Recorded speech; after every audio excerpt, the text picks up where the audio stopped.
Are you tired of going through life feeling stuck, lost, or like you're not growing fast enough? Do you ever wonder why some people keep moving forward while others stay in the same place for years?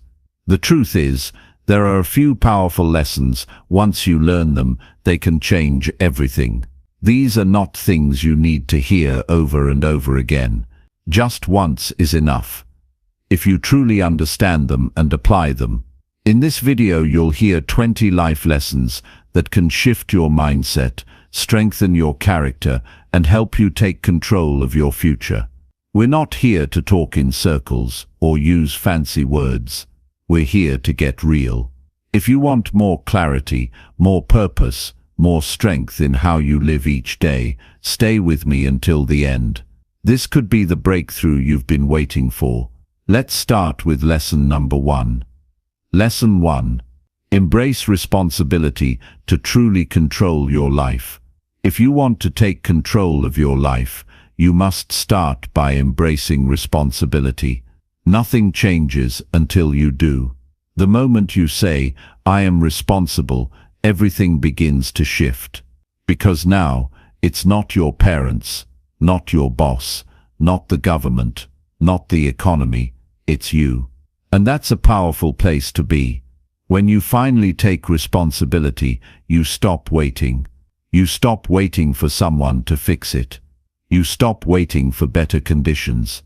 You stop blaming and start building. You stop making excuses and start making progress. Now here's what I've learned over the years. Most people don't want to take responsibility. They want to stay comfortable. They want someone else to clean up the mess. They want to complain about what's wrong, but not do the hard work to make things right. That mindset keeps you weak. It keeps you small.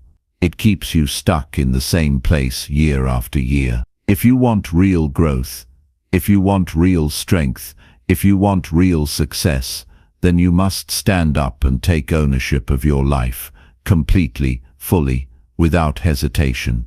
Think about how much time people waste pointing fingers.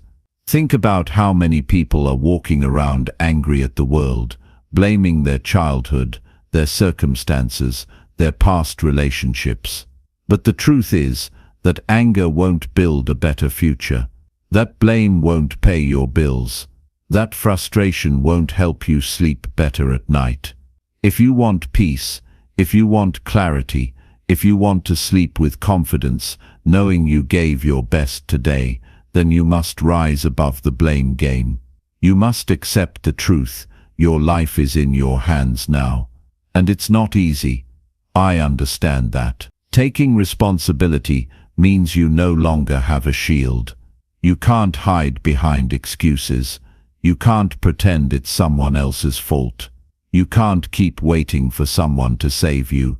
That's hard, but it's necessary. It's the first real step to power. It's the beginning of growth. And most importantly, it's the door to freedom. Because once you own your life, you get to change it. When I was young, I didn't know this. I used to blame everything. I blamed my lack of education. I blamed my job. I blamed the economy. I had a long list, but one day, someone asked me a question that changed everything. What if your life doesn't change until you do? That question shook me. It forced me to look in the mirror. And when I finally said, "Okay, I am responsible," that's when my life began to move in a better direction. Now, responsibility doesn't mean you control everything. That's not what I'm saying. You can't control the weather. You can't control what others say or do. But you can control how you respond. You can control your mindset. You can control your actions. You can control the effort you give. You can control the way you treat people. And that's more than enough. That's where all your power lives. Responsibility is not a punishment. It's a gift. It puts you in the driver's seat. It gives you authority over your choices. It allows you to shape your habits, build your skills, protect your peace, and earn your results. And when life gets hard, and it will, it's responsibility that helps you stay grounded.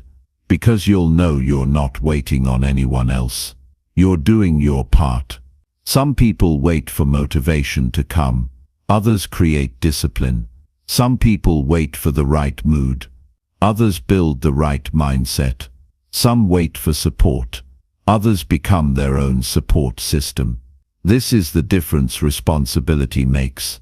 It turns you from a passive dreamer into an active doer, from a victim to a leader, from someone who wishes to someone who works. And when you start to work on yourself, something amazing happens. You start seeing progress. Maybe not big leaps at first, but small wins. You feel stronger. You feel more in control. You start to believe in yourself again. Because nothing builds confidence like keeping promises to yourself. When you do the hard things, when you follow through, when you make changes, you start to feel proud. And that pride isn't arrogance, it's earned self-respect. And that's something no one can give you. You must earn it by taking responsibility. There's something else that happens when you live with responsibility. You stop tolerating nonsense. You stop putting up with lies. You stop wasting time with distractions. You become clear. You become focused. You become intentional. You start protecting your energy. You stop giving attention to things that don't build you up. Because now you're in charge. You're not looking around for someone to fix it. You're building it. You're leading your own life. And here's what I want you to remember. You're not behind. You're not too late. You're not broken. You just have to decide today to take charge. It's not about what's happened before. It's about what you do now. You can start over. You can rebuild. You can change your story. But it starts with you, not your family, not your friends, not your job, just you. You can say, I'm going to change the way I think. You can say, I'm going to build better habits. You can say, I'm going to face my problems instead of hiding from them.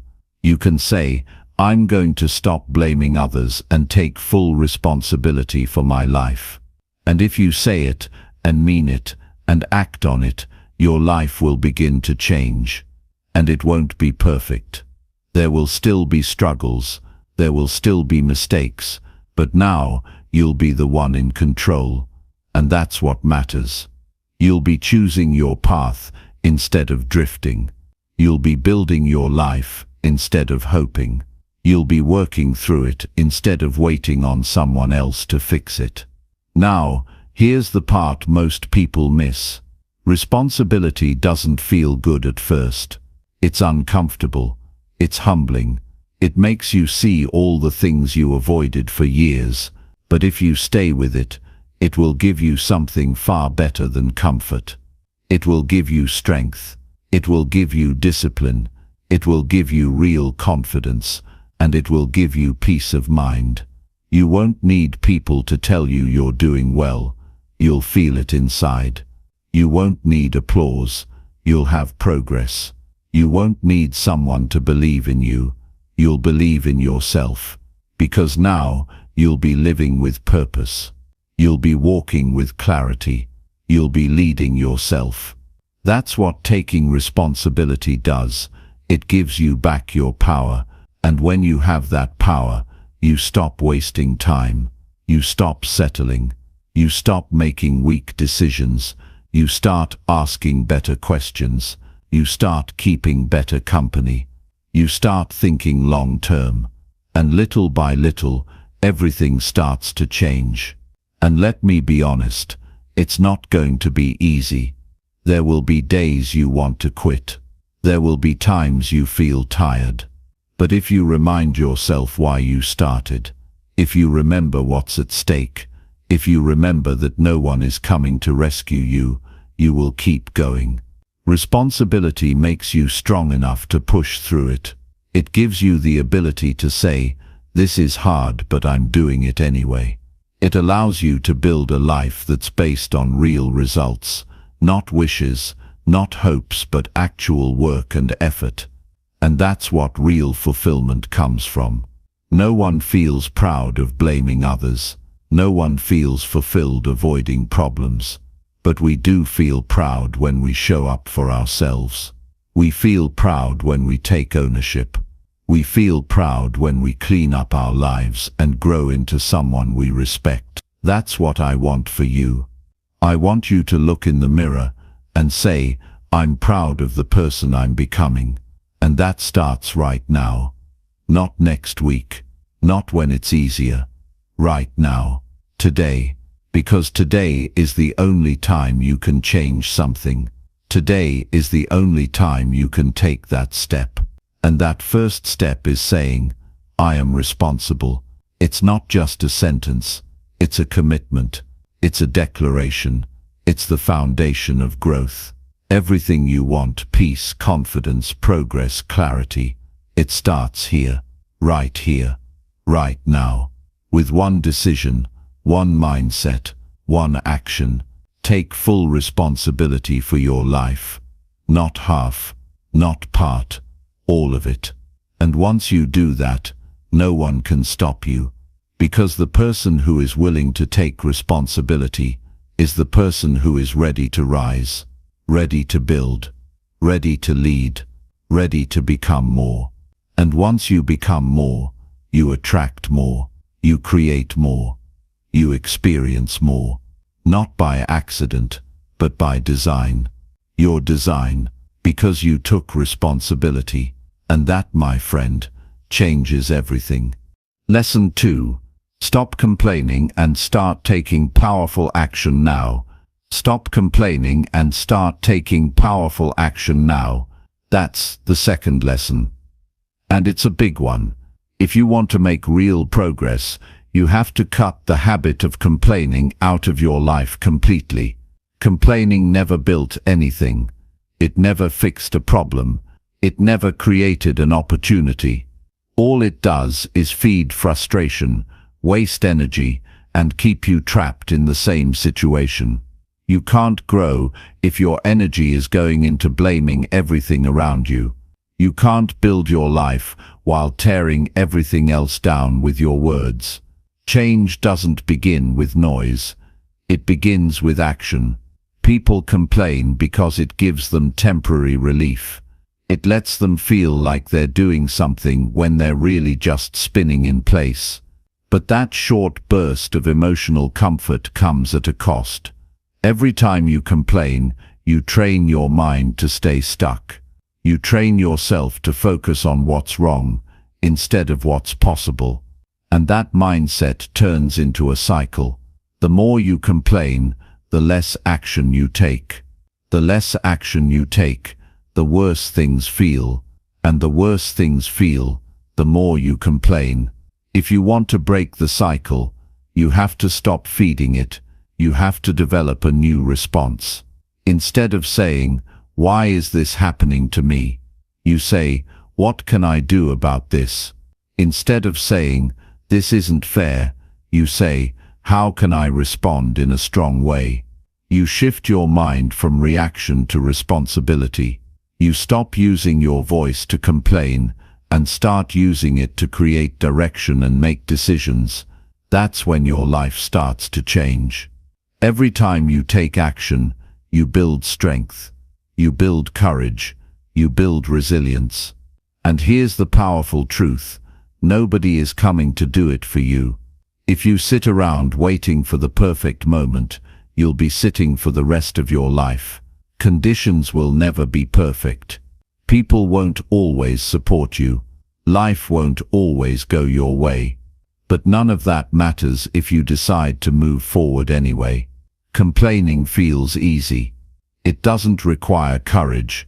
It doesn't ask you to change anything. That's why most people do it.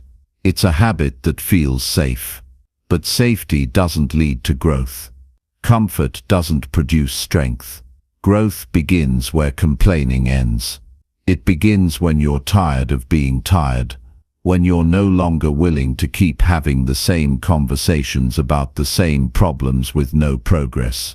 When you start taking action, your life starts moving in a new direction. You begin to gain momentum.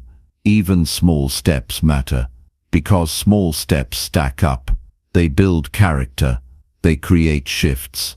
They move you out of your own way. And suddenly you're no longer a passive observer of your life. You're an active builder. You're making moves, not excuses. People who complain are often looking for someone to agree with their pain. They want to be heard. They want their struggle to be validated. That's human. That's real. But if you want freedom, you can't stop at being heard. You have to be willing to do something about it. You have to ask yourself, what's one thing I can change today? And then do that. Not tomorrow, not later. Today. That's how you escape the noise and step into your power. Some people spend years talking about what's wrong with their life. But they never open a book. They never change their habits. They never confront their fears. They never shift their mindset. They never try something new. You can't move forward if all you do is replay the past. Action is how you build a new future. Complaining only ties you to the one you're trying to escape. It takes strength to stop complaining. It takes humility to admit you've been stuck in a loop. But once you choose to break free, you'll start noticing something powerful. You feel more in control. You feel more clear. You feel more motivated. Because now your energy is going into doing, not doubting, into effort, not excuses. And yes, it takes work. It takes daily effort. It takes patience. But if you commit to taking even one useful step each day, the results begin to build. You become more focused. You become more intentional. You stop looking for someone to blame and start looking for something to build. There's another truth that's often hard to accept. Sometimes we complain because we're scared to try. Complaining gives us a way to protect ourselves from failure. If we never try, we never lose. But if you live like that, you also never grow. You never evolve. You never find out what you're capable of. You must be willing to risk failure in order to reach success. That's where action comes in. Taking action is uncomfortable, but it's also necessary. It's the price of progress. You will make mistakes. You will stumble, but you will learn, and you will grow stronger. That's something complaining will never offer you. Complaining keeps you the same. Action transforms you. If something bothers you, don't speak about it for hours. Do something about it. If your habits are holding you back, change them. If your environment is draining you, move forward. If your health is suffering, take the first step. If your goals are slipping away, recommit and refocus. Talk less about the problem and put your energy into building the solution. That's how leaders live. That's how builders think. That's how people who want to change their lives move. And you don't need to wait until you feel ready. Most progress happens when you take action before the feeling shows up. You act first, then the confidence comes, not the other way around.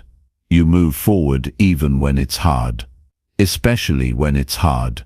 Because if you only act when it's easy, you won't grow. But if you move through resistance, you'll build a life you can be proud of. We've all had moments when things felt unfair, when it seemed like life had us cornered. But complaining never made those moments better. What made the difference was action. The decision to rise above it. The strength to say, I'm not staying here. The courage to build again from where you are. That's what changes lives. And the best part, it doesn't take a huge move. You don't need to change your whole life overnight. You need one decision, one change in direction, one honest look at yourself, followed by one strong move. That's the beginning. That's the turning point. And it's available to you right now, not after everything is perfect, not after everyone approves. Right now, you don't have to be the loudest. You don't need to convince others. You just need to prove it through action. Every day, quietly, consistently. No announcements, just effort. That's where the respect comes from. Especially self-respect. You know when you're showing up for your life and when you're hiding behind excuses. And when you make that shift from hiding to showing up, everything starts to feel different. You begin to hold your head higher. You speak with more conviction. You walk with more purpose. Because now you're living by decision, not reaction. You're not controlled by what happened. You're guided by where you're going. That's the strength that comes from action. And here's something else to remember. You don't need everything figured out. You just need to be willing to move. Action teaches you what to do next. Action reveals the next step. Complaining only creates confusion. Action creates clarity.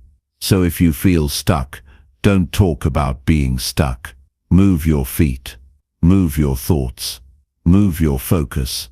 Progress doesn't come from thinking about it endlessly. It comes from doing something. And when you do something, you feel alive. You feel useful. You feel like you're doing your part. That feeling is what builds confidence. That feeling is what wakes you up in the morning with purpose. Not because life is perfect, but because you've taken control of what you can control, and that's your energy, your choices, your response. Some people will keep complaining forever, but not you. You're stronger than that. You're smarter than that. You're ready for more than that. The fact that you're even listening, the fact that you're seeking growth, means you already know the truth. It's time to take the next step. No one's stopping you. It's not too late. You're not too far behind. You're not lacking anything except consistent action. So stop saying you don't have time. Make time. Stop saying you're too tired. Take care of your energy. Stop saying you don't know how. Start learning. Stop saying it's too hard. Get stronger. Stop saying you'll do it later.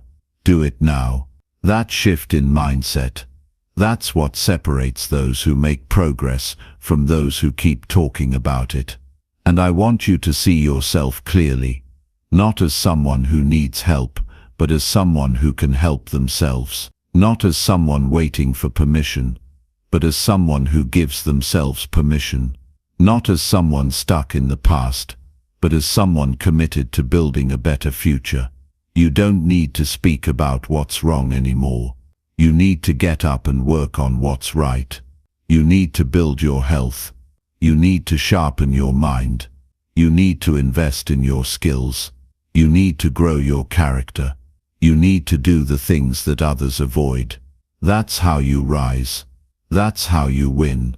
Complaining gives you attention. Action gives you results. Choose the one that actually improves your life. Choose the one that makes you proud. Choose the one that takes effort and courage, but pays off every single day. That choice is yours. Always has been. Always will be. And the sooner you make it, the sooner your life begins to change. Take responsibility. Take ownership. Take action. You've got what it takes. You don't need to wait for another sign. This is your moment.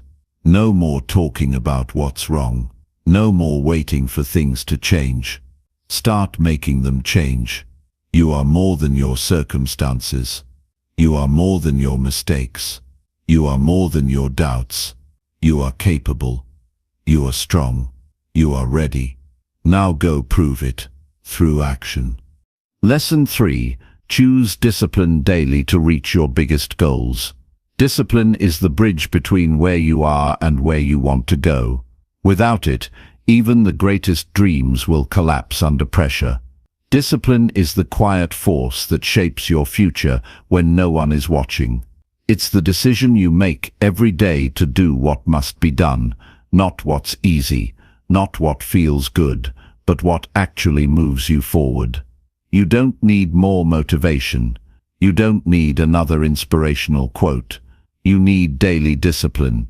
That's what separates those who achieve from those who only wish. You have goals. You have something inside of you that wants to grow, to rise, to reach something meaningful. But those goals don't move themselves. It's not enough to think about them. It's not enough to talk about them. You must work toward them every single day with intention and discipline. And the truth is, discipline is hard. It's uncomfortable, but it works. And it works every time you use it. Most people wait for the perfect feeling to act. But feelings are unreliable. Some days you'll feel strong. Other days you'll feel tired. That's why discipline matters more than feelings. Because when your mood says stop, discipline says go. When your excuses get louder, discipline gets stronger. It's the inner voice that tells you to get up early, to study when you're tired, to train when your body says rest, to keep going when it would be easier to quit. You build discipline one decision at a time. You don't need to overhaul your entire life in a day. You just need to keep choosing what's right over what's easy. Over and over again. That's how habits are formed. That's how progress is built. That's how character is shaped. Every time you do the difficult thing, even when no one's watching, you build a stronger version of yourself. There's no shortcut. There's no secret hack. There's no way around it. If you want to succeed in anything, discipline must become a part of your life. And it's not something you turn on and off when it's convenient. It must be something you live by. Every day, even on weekends, even on holidays, especially on the days you don't feel like it. That's when it counts the most. Without discipline, you'll start and stop. You'll drift from one goal to the next, without completing any of them. You'll make promises to yourself that you don't keep. You'll feel stuck, not because you lack potential, but because you never committed to consistent effort. Discipline ends that cycle. It puts you in control. It helps you earn results instead of waiting for them. People think discipline is punishment. It's not, it's freedom. When you're disciplined, you don't need to panic when life gets hard. You've built strength. You've trained your mind. You've created systems. You've built routines. You know what to do because you've done it 100 times before. That gives you calm. That gives you confidence. That gives you clarity. Discipline doesn't take away the pain of life. It gives you the strength to carry it. Life is going to test you. You'll face rejection. You'll deal with stress. You'll have setbacks. But when you've trained yourself to be consistent, to push through the hard days, to keep going no matter how you feel, you don't fall apart. You adapt. You adjust. You endure. And eventually you rise. Think about how many people give up because they rely on motivation. Motivation fades. It comes and goes. But discipline is a choice. It's not something you wait for. It's something you create. You create it by getting up on time. You create it by turning off distractions. You create it by doing the work, even when no one else sees the results yet. Your goals are not achieved through one big moment. They are achieved through thousands of small choices. They are achieved through hours of practice, late nights, early mornings, disciplined habits and focused effort. Every single time you choose discipline, you get closer to the life you want. Some people will tell you that you're being too hard on yourself, that you should relax more, that you should slow down. But remember, most people settle. Most people give up. Most people let their emotions guide their actions. If you want a different result, you must live a different way. Discipline is the difference, and it's not about perfection. It's about consistency. You're going to slip up sometimes. You're going to miss a day. You're going to feel tired. That's normal, but what matters is what you do next. You don't quit. You get back up. You reset your focus. You keep moving. Discipline doesn't demand that you be perfect. It demands that you be committed. And commitment means doing the hard things even when they don't pay off right away. You might not see results for weeks or months. That's okay. Discipline isn't about instant gratification. It's about long-term growth. You keep showing up because you said you would. You keep pushing because your future depends on it. That's how great things are built. Think about this. Every time you choose discipline, you are planting seeds. Seeds of growth. Seeds of strength. Seeds of resilience. And even if you don't see the results yet, the roots are growing. The foundation is being built. The structure is taking shape. And eventually, the results show up. They always do, but only for those who stayed the course. If you want to write a book, it takes discipline to write every day. If you want to build a strong body, it takes discipline to train and eat right. If you want to grow a business, it takes discipline to stay focused, work long hours, and keep learning. If you want peace of mind, it takes discipline to say no to distractions and yes to the things that matter. Discipline is not just about doing what's hard. It's about doing what matters most. It's about living in alignment with your values. It's about building a life that reflects your goals, not just your desires. Your biggest goals are waiting, but they will not chase you. You must chase them. You must earn them. And here's what most people don't understand. Discipline creates self-respect. When you keep showing up for yourself, you start to see yourself differently. You stop doubting. You stop settling. You start believing. Because now you have proof. You have evidence. You've seen yourself follow through. You've seen yourself get stronger. That self-respect changes everything. You walk with purpose. You speak with confidence. You make better decisions. You attract better opportunities. And it all started with daily discipline. It all started with choosing to show up, even when it was hard. That's the kind of power you build when you stop making excuses and start making effort. So if you're tired of starting over, if you're tired of feeling stuck, if you're tired of watching others grow while you stay the same, build discipline. Do the hard thing first. Wake up earlier. Put the distractions away. Do the work. And keep doing it. Even when it's boring. Even when no one sees it. Even when it takes time. Because nothing valuable comes without effort. No achievement is handed to you. You must earn it. You must fight for it. You must build yourself into the kind of person who can handle the success you're chasing. That's what discipline does. It prepares you. It shapes you. It trains you. And the best part, discipline compounds. The more you use it, the easier it gets.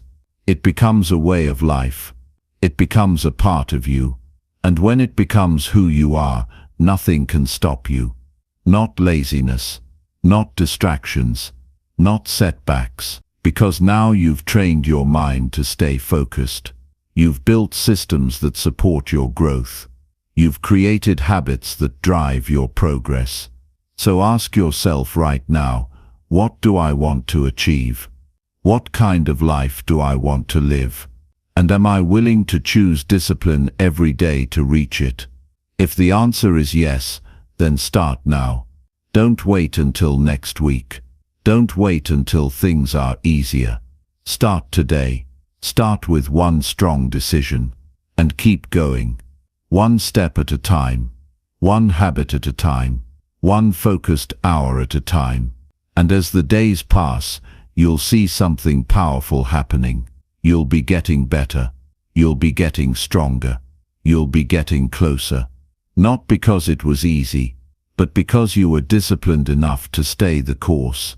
And that's something no one can take away from you. You will become the kind of person who doesn't need to be pushed, because now you push yourself. You will become the kind of person who follows through, who doesn't break promises to themselves, who shows up, who delivers, who finishes what they start. That person is built through discipline. You don't need more time. You don't need more chances. You don't need more support. You need more discipline. And once you choose it, fully and completely, everything else begins to align. Your focus improves. Your confidence grows. Your path becomes clear. Because now you're not just dreaming. You're working. You're building. You're becoming. And that's what it takes to reach your biggest goals. Lesson 4. Master your emotions to stay calm under pressure. If you want to grow into the person you're meant to be, you must learn to master your emotions. Not manage them, not bury them, master them. That means learning how to stay calm when everything around you is chaotic. That means choosing how you respond when pressure rises. That means keeping your head clear when others are losing theirs. Emotional control is a skill, and just like any skill, you can develop it. But it takes awareness, it takes practice, and it takes complete honesty with yourself. The truth is, your emotions are not your enemy. They're signals. They tell you when something matters. They tell you when something's off. But they're not supposed to drive your life. They're not supposed to make your decisions. When you let your emotions take over, you start reacting instead of thinking. And the more you react, the more mistakes you make. And one small emotional reaction can destroy what you've worked years to build. We've all seen people lose their temper and say something they regret. We've all watched someone let fear stop them from taking a necessary step. We've seen people panic and make weak decisions under pressure. But what separates those who lead from those who crumble is emotional control. When your emotions run your life, you become a passenger. When you take charge of them, you become a leader. Learning to master your emotions starts with awareness. You must pay attention to what triggers you. You have to notice how you respond in uncomfortable moments. Do you shut down? Do you explode? Do you escape? Do you overthink? What's your emotional pattern? Because if you don't understand it, it will keep controlling you in ways you don't even see. Pressure will come. Stress will come. People will test you. Life will hit you with things you didn't ask for. But that doesn't mean you lose yourself every time something goes wrong. The goal is to respond with strength, not panic. To respond with thought, not impulse. That's what emotional mastery gives you. Stability, strength, presence, power. It starts in small moments. When someone speaks to you in anger, can you stay calm? When something doesn't go your way, can you keep your balance? When you feel fear, can you still take the next step? These moments decide your future more than any big goal does. Because if you can stay steady in the storm, you can outlast the chaos. If you can stay grounded when others fall apart, you rise. Staying calm doesn't mean you're emotionless. It means you're in control. It means you've trained yourself not to be owned by temporary feelings. You've built the ability to pause, to breathe, to think. That pause can save relationships. That pause can protect your reputation. That pause can help you make decisions that change everything. You don't need to suppress how you feel. You need to work through it in a healthy way. You talk to yourself with honesty. You journal. You reflect. You process. But you don't let those feelings drive your actions. That's the key difference. People who have mastered their emotions still feel sadness, anger, frustration, and fear. But they don't let those emotions decide who they become. If you want to build anything meaningful, business, relationships, health, legacy, you must have emotional control, because the road will not be smooth. There will be rejection, there will be betrayal, there will be setbacks. And if you let every emotional wave knock you down, you won't make it. You'll burn out, you'll lose faith, you'll blame others, you'll quit on yourself. You must become the kind of person who can handle pressure without folding. You must train yourself to sit with discomfort without losing your direction. That's where real power is built, not in perfect conditions but in uncomfortable ones. Your strength shows when things are uncertain. Your leadership shows when people are watching how you respond. When things go wrong, people don't look at your words, they look at your reaction. They feel your energy. They notice if you stay grounded or fall apart. And if you want to be trusted, if you want to be respected, if you want to be someone others can rely on, you must be consistent with your emotions. Not perfect, consistent, strong, clear. To get there, you must become your own observer. Watch yourself. Study your emotional patterns. Learn what triggers your anger. Understand what brings out fear. Know what kind of situations make you feel overwhelmed. That self-awareness is your power, because once you know your emotional patterns, you can interrupt them. You can pause instead of react. You can redirect instead of explode. That's mastery. It's also about protecting your energy. If you're always reacting, always stressed, always emotional, you burn out. Your mind becomes cloudy. You stop thinking clearly. You start making decisions based on pressure, not wisdom. That's when things fall apart. You must protect your peace like it's your foundation, because it is. You protect your peace by setting boundaries. You protect it by walking away from emotional chaos. You protect it by creating habits that calm your nervous system. Daily routines, stillness, deep breathing, meaningful reflection. These are not soft tools. They are powerful weapons in the fight against emotional chaos. If you want to be strong, you must be steady, not rigid, not numb, steady, grounded, calm under fire. When people around you are panicking, be the one who sees clearly. When emotions are high, be the one who slows down. When everything feels like it's falling apart, be the one who holds it together. Not through force, but through clarity. There's a kind of quiet confidence that comes from mastering your emotions. It's not loud, it's not flashy, but people feel it. You walk differently, you speak differently, you make decisions from a place of stability. You're not chasing peace, you are peace. That makes people trust you. That makes people want to follow you. That's real leadership. And here's something else to think about. When you master your emotions, you gain time. You're not wasting energy overthinking. You're not stuck in drama. You're not recovering from emotional outbursts. You're focused. You're efficient. You're productive. You're building, not spiraling. That gives you an edge. That gives you progress. You also start to treat people better. When you're emotionally steady, you stop taking things personally. You stop projecting your pain onto others. You stop reacting from insecurity. Instead, you listen better. You understand more.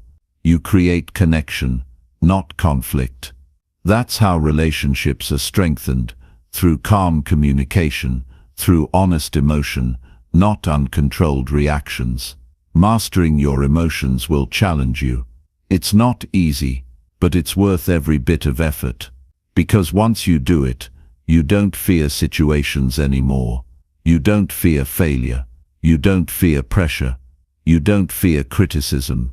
You can handle anything. Not because it doesn't hurt, but because it doesn't break you. You develop thick skin. You stop being tossed around by every feeling.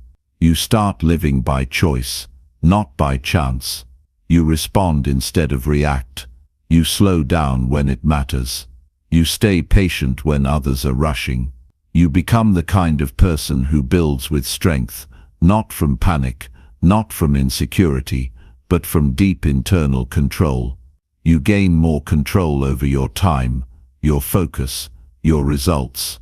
Your life starts to reflect this inner calm. Your goals become more reachable. Your progress becomes more consistent, because now you're not just showing up when things feel good. You're showing up because you've trained yourself to. You start to feel proud, not just because of what you do, but because of how you handle yourself. You know what you've been through. You know how hard it was not to react. You know the effort it takes to stay balanced. And that builds pride. Quiet, earned pride. The kind that no one can take from you. It also makes you unstoppable, because now life can throw things at you and you don't fall apart. You adjust, you breathe, you solve, you lead, you keep going. And when people ask how you're so calm, you'll know it's not luck. It's work. It's practice. It's years of learning how to be still when the pressure is high. You will stand out, not because you're the loudest or the flashiest, but because you're calm when others panic. You're clear when others are confused. You're balanced when others are emotional. That kind of presence can't be faked. It can only be earned. So keep working on yourself. Keep training your emotions. Keep choosing clarity. Keep choosing patience. Keep choosing stillness. Every time you do, you get stronger. Every time you stay calm under pressure, you grow, and over time you'll look back and realize you didn't just master your emotions, you mastered your life. Lesson 5. Focus clearly on your strengths and improve daily. The fastest way to become better is to focus on what you do best and sharpen it daily. The people who rise the highest in life are not the ones who try to be great at everything. They're the ones who identify what they're naturally good at and then make it stronger with consistent effort. Strengths are not enough by themselves. A strength that is never improved becomes average over time. If you want to separate yourself from the crowd, you must treat your strengths like they matter. You must protect them, develop them, and give them attention every day. You don't need to fix everything about yourself before you move forward. What you need is clarity. Clarity about who you are. Clarity about what you bring to the table. Clarity about what makes you valuable in the real world. When you know your strengths, you can stop wasting energy trying to be someone else. You can stop comparing yourself to others. You can stop chasing skills that don't belong to you. You can start walking your path instead of copying someone else's. The key is to know where your real value lives. Maybe you're a great communicator. Maybe you can solve problems quickly. Maybe you're good with people. Maybe you have strong focus. Maybe you're a great planner. Maybe you think creatively. Whatever it is, find it. Own it. Build on it. Make it sharper. That's where your confidence will grow. That's where your results will accelerate. Because life rewards those who show up with real value, and real value comes from deepening your strongest qualities. But it doesn't happen by chance. It takes commitment. It takes effort. You have to train that strength like a muscle. You have to work on it every day. That means reading books that challenge your thinking. That means practicing the skills that make you better. That means surrounding yourself with people who stretch your standards. It means giving up distractions and replacing them with intentional practice. Your strength becomes powerful when you choose to invest in it daily. And this is not about ego. It's not about thinking you're better than anyone else. It's about being honest with yourself, about where your natural talent is, and putting serious work into it so it becomes rare. In a world where most people drift, those who focus with intensity on their strengths become irreplaceable, not because they do everything, but because they do their thing better than most. There's a myth that says you have to fix all your weaknesses before you succeed. That's not true. You don't ignore your weaknesses, but you don't build your life around them either. You can delegate. You can learn enough to not let them slow you down, but your real breakthroughs will come when you spend your best hours building what you already have inside of you. What comes naturally to you when developed with discipline becomes your greatest advantage. You must also stop spreading yourself too thin. Too many people try to be good at too many things. They chase 100 different paths and end up exhausted with no real progress. You don't need more directions, you need more focus. You need to pour your energy into the few things that can actually move your life forward. That's how strength turns into mastery. That's how clarity turns into results. When you make the decision to improve every day, you stop leaving your growth up to chance. You don't wait for someone to come push you. You don't wait for opportunities to knock. You build yourself into the kind of person that opportunities are drawn to. You start improving your communication skills. You learn how to think more clearly. You improve your time management. You track your results. You review your progress. You stay humble enough to keep learning and strong enough to keep applying. The real change comes when you stop waiting for big wins and start stacking small improvements. If you improve just a little bit each day, 1% better in your thinking, your habits, your work, then over time that growth becomes massive. That consistency creates momentum. It builds trust. It builds your reputation. People start to notice your discipline. They start to respect your process, and your confidence grows, not because you talk about it, but because you see yourself getting better. There's something powerful about working on your strengths in private. No applause, no recognition, just quiet, focused effort. The world doesn't need to know what you're building. They'll see it later. Right now what matters is the work, the late nights, the early mornings, the repetition, the refining, the constant improvement. That's where strength is shaped. And don't let frustration stop you. Progress is not always visible right away. You might practice your skill for weeks before you feel a shift. You might put in hours without seeing a return, but the return always comes. Growth is slow at first, but once it picks up, it accelerates. The mistake most people make is quitting too soon. They stop improving because they don't feel progress. They let their emotions dictate their effort. But improvement doesn't respond to emotions. It responds to commitment. You must also protect your focus. That means cutting out time wasters. That means saying no to things that don't align with your goals. That means removing anything that drains your energy and gives you nothing back. Focus is not just about what you do, it's about what you refuse to do. You can't go deep into your strengths if you're constantly distracted by everything else.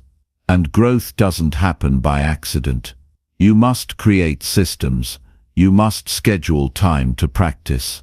You must create space for learning. You must measure what you're doing and adjust when it's not working. That's how you make your strengths something you can rely on, not just something you talk about. The people who win are the ones who treat their improvement like a responsibility, not a hobby. You also need to understand your value in the real world. How does your strength solve problems? How does it serve others? How does it make you useful? Strength without usefulness is just potential. When you take your strength and apply it where it matters, you become someone who's needed. Someone who brings solutions. Someone who people want to work with. That's how you build not just skill, but opportunity. You will face resistance. You will have days when you feel stuck. But if you stay consistent, you'll grow past it. You'll see your own thinking change. You'll start responding differently. You'll solve problems faster. You'll become more creative. That's the reward for showing up every day, not just the external success, but the internal transformation. And don't compare your strength to someone else's. Everyone is wired differently. You don't need to be good at what others are doing. You need to be excellent at what you were built to do. Comparison only creates confusion. Stay in your lane. Keep improving your lane. Own your space. Even when it feels slow, keep going. Even when no one sees your effort, keep going. Even when you doubt yourself, keep going. That discipline builds something unshakable. It builds a kind of strength that's not just based on talent, but on work, on endurance, on mental clarity, on steady commitment. And as you grow your strength, you'll start to help others more. You'll share insights. You'll lead by example. You'll lift people up, not from a place of pride, but from a place of growth. That's what leaders do. They grow themselves, and then they help others grow. And it all starts with that one decision: to improve daily, to focus deeply, to stay consistent. You will not need to force your way into rooms. Your work will speak. Your growth will open doors. Your progress will attract attention. And all of it came from the choice to develop what you already had, instead of wasting time chasing what wasn't yours. Keep going. Keep building. Keep improving. Even when it's slow. Even when it's hard. Even when it's quiet.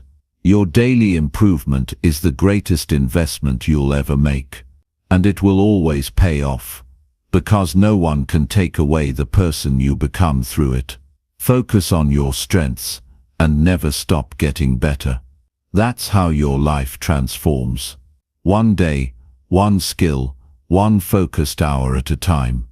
Lesson 6. Invest in yourself by learning something new consistently.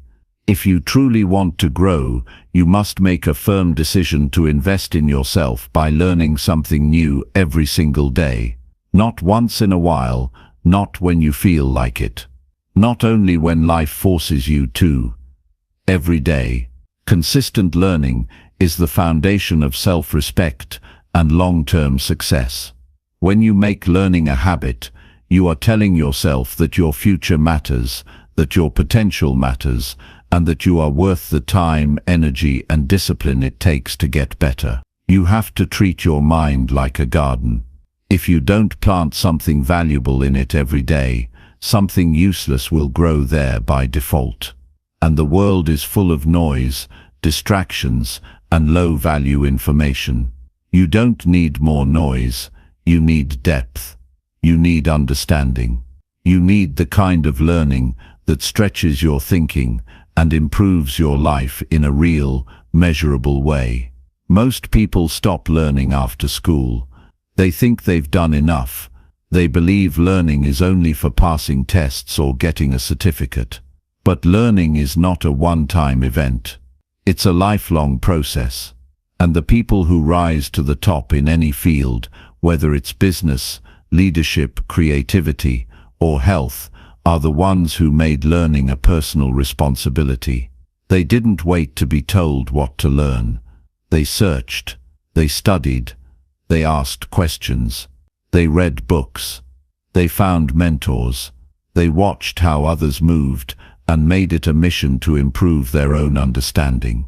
You don't have to wait for permission to get smarter. You don't need approval to start improving your mind. You just need the discipline to do it even when it's not convenient. Learning something new doesn't always require hours. It requires intention. 10 focused minutes learning something useful is more powerful than an hour scrolling through meaningless content. The problem is not time. The problem is priority. You will always find time for what matters to you. If your growth matters, you will study. You will explore. You will dig into what you don't know. The world around you is changing fast. Skills get outdated, markets shift, technology evolves. If you're not learning, you're falling behind. And falling behind in today's world means becoming irrelevant. That's the reality. You can't compete with the future using knowledge from the past. You must stay sharp. You must stay curious. You must stay prepared. You must become so skilled, so aware and so informed that opportunities recognize you before you even speak. When you invest in learning, you become valuable, not just because you know more, but because you can do more. You can solve problems faster. You can adapt to change. You can bring insight to conversations. You can make better decisions. And people notice that. Leaders notice that. Your environment starts to shift in your favor, not because you asked for anything, but because you became someone worth following. Every new thing you learn expands your mind. It helps you see patterns. It helps you understand people. It helps you avoid mistakes. Learning builds mental strength. It sharpens your thinking. It gives you more tools to deal with life. And when life gets hard, and it will, your knowledge becomes your armor. You don't panic. You apply what you've learned. You move with precision because you've prepared for these moments. And you don't need to be in a classroom. The classroom is everywhere. It's in a book. It's in a conversation. It's in a podcast. It's in a mistake you reflect on. It's in a story someone shares. Life teaches all the time. The question is, are you paying attention? Are you writing things down? Are you applying what you learn? Or are you forgetting it as soon as the moment passes?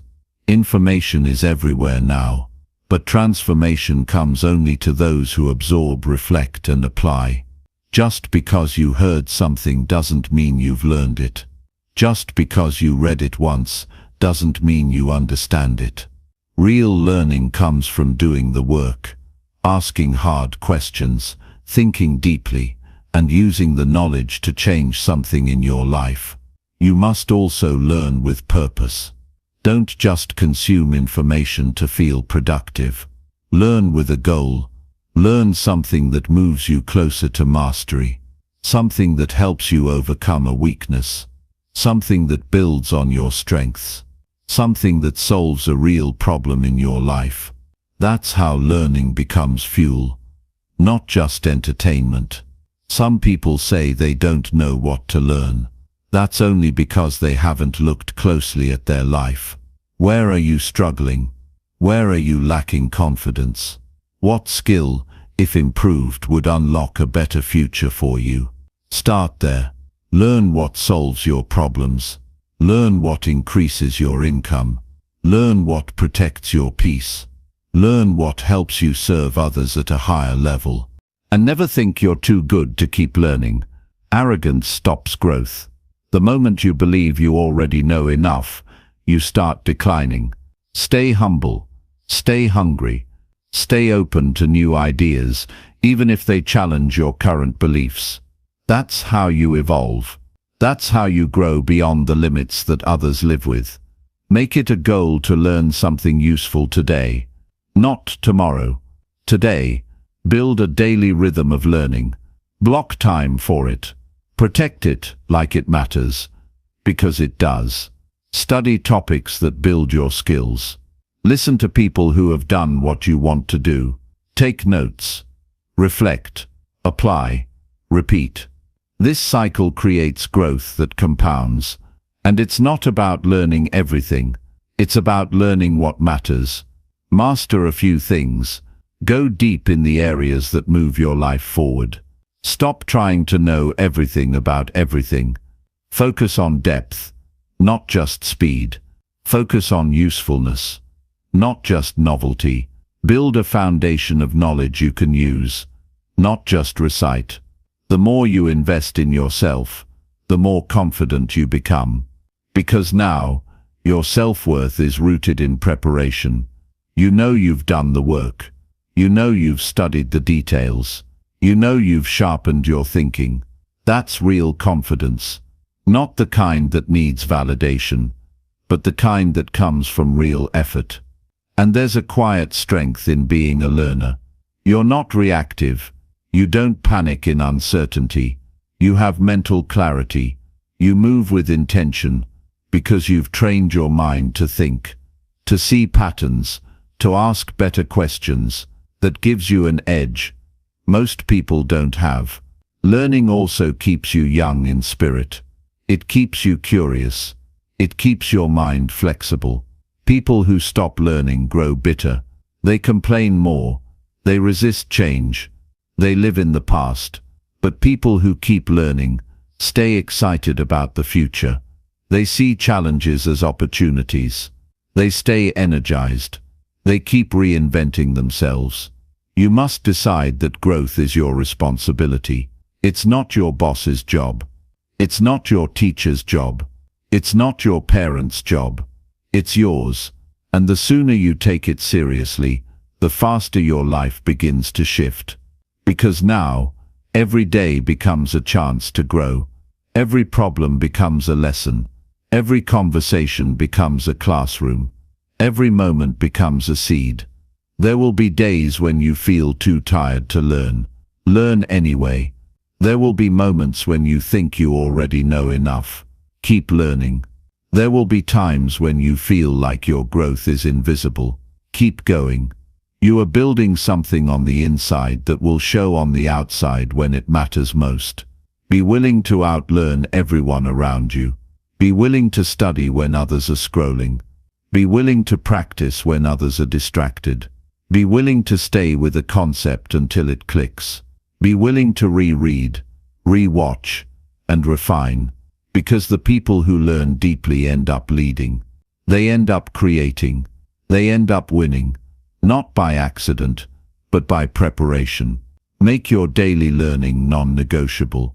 Whether it's reading, writing, reflecting, practicing, or applying, do something every day. Keep track of your progress. Celebrate the new ideas you uncover. Share what you learn with others. Teaching what you've learned deepens your understanding and multiplies your growth. This is not about perfection. This is about progress, not about speed, about direction, not about pressure, about potential. Every new insight you gain builds a stronger version of you. Every concept you master unlocks new decisions. Every page you read, every question you ask, every skill you improve, it all adds up. It all moves you forward. Don't let a single day go by without feeding your mind. Build yourself from the inside out. Keep growing until growth becomes your identity. And when it does, you'll look back and realize you didn't just learn something new, you became someone new. And that's the real reward of learning. It changes who you are, how you think, how you show up, and what you're capable of doing in this world. That's why you must invest in yourself. That's why you must never stop learning. Lesson 7. Accept honest criticism to grow stronger and wiser. If you want to grow stronger, wiser, and more effective in life, you have to learn how to accept honest criticism. Not ignore it. Not fight it. Accept it. The truth is, you won't grow if you only surround yourself with people who tell you what you want to hear. Progress begins when you're willing to hear what you need to hear, even when it's hard, even when it stings, even when your pride wants to shut it down. That's the point where growth begins. Not when you feel comfortable, but when you face yourself with honesty. Most people fear criticism because it challenges their self-image. They don't want to be seen as wrong. They don't want to feel exposed. But that fear is what keeps them average. If you want to rise above that, you have to stop taking everything personally. Not every piece of feedback is an attack. Some of it is a gift. Some of it is meant to wake you up, not tear you down. You must stop letting your emotions get in the way of your evolution. If you're always on defense, you'll miss the lesson. You'll protect your ego and destroy your growth. You'll build walls instead of wisdom. And in the long run, those walls will trap you. They'll keep you stuck in old habits, outdated beliefs, and a false sense of confidence. You can't improve what you refuse to examine. You can't fix what you deny. And if you're serious about getting better, you must open yourself to feedback, even when it's uncomfortable. Criticism hurts most when there's truth in it. That's why it's powerful. It shows you where you're not aligned with your goals. It reveals blind spots. It makes you aware of things you might not see on your own. And awareness is the first step to change. You can't correct what you can't see. You can't master what you ignore. That's why you need people in your life who are not afraid to tell you the truth. But not all criticism is helpful. That's important to understand. You don't accept everything. You must learn to filter. Ask yourself, does this feedback come from someone who wants the best for me? Is it based on facts or emotion? Is it meant to help me grow or tear me down? Honest criticism comes from a place of truth and growth. It's not about shaming, it's about sharpening. And when you receive it, you must resist the urge to argue. Don't try to explain yourself right away. Don't rush to defend. Just listen. Sit with it. Think about it. Reflect on it. Take the emotion out of it and look for the value. Even if the person delivering it doesn't say it perfectly, there may still be something useful in it. Don't miss the lesson because you don't like the way it was delivered. Real growth requires humility. You have to admit that you don't know everything. You have to be willing to say, I was wrong. You have to be strong enough to look at your flaws without running from them. That doesn't make you weak. That makes you responsible. That makes you mature. That makes you serious about growth. The people who are willing to hear hard truths are the ones who improve faster. They don't waste time pretending. They face what's real. And because of that, they become better, quicker, and deeper. It's not easy. No one likes being criticized. It can feel like rejection. It can sting. But if you can learn to sit in that discomfort and pull the wisdom out of it, you will separate yourself from the majority. Most people avoid feedback. They avoid mirrors. They want praise, not improvement.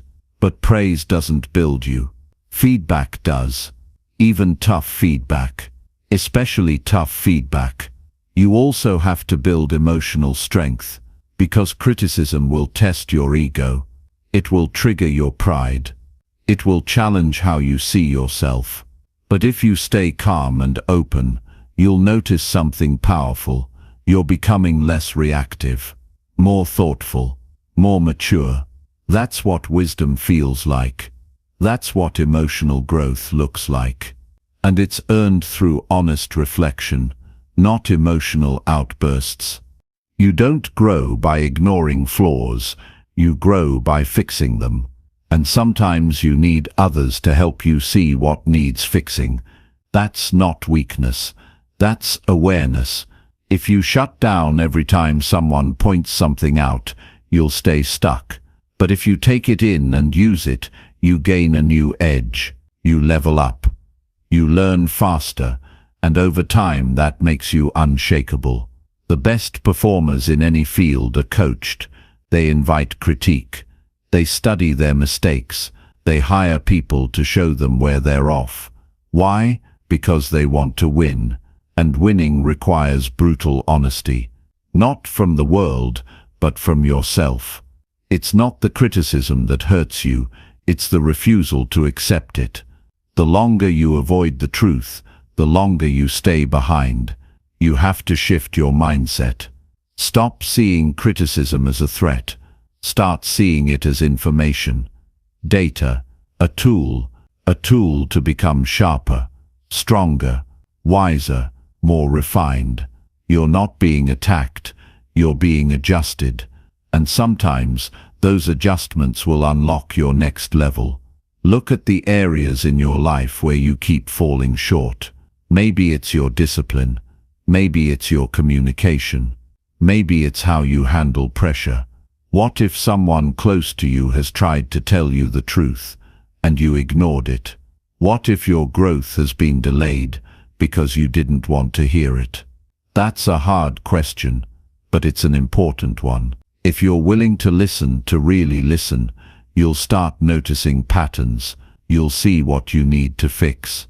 You'll begin to grow with purpose, and people will start to notice.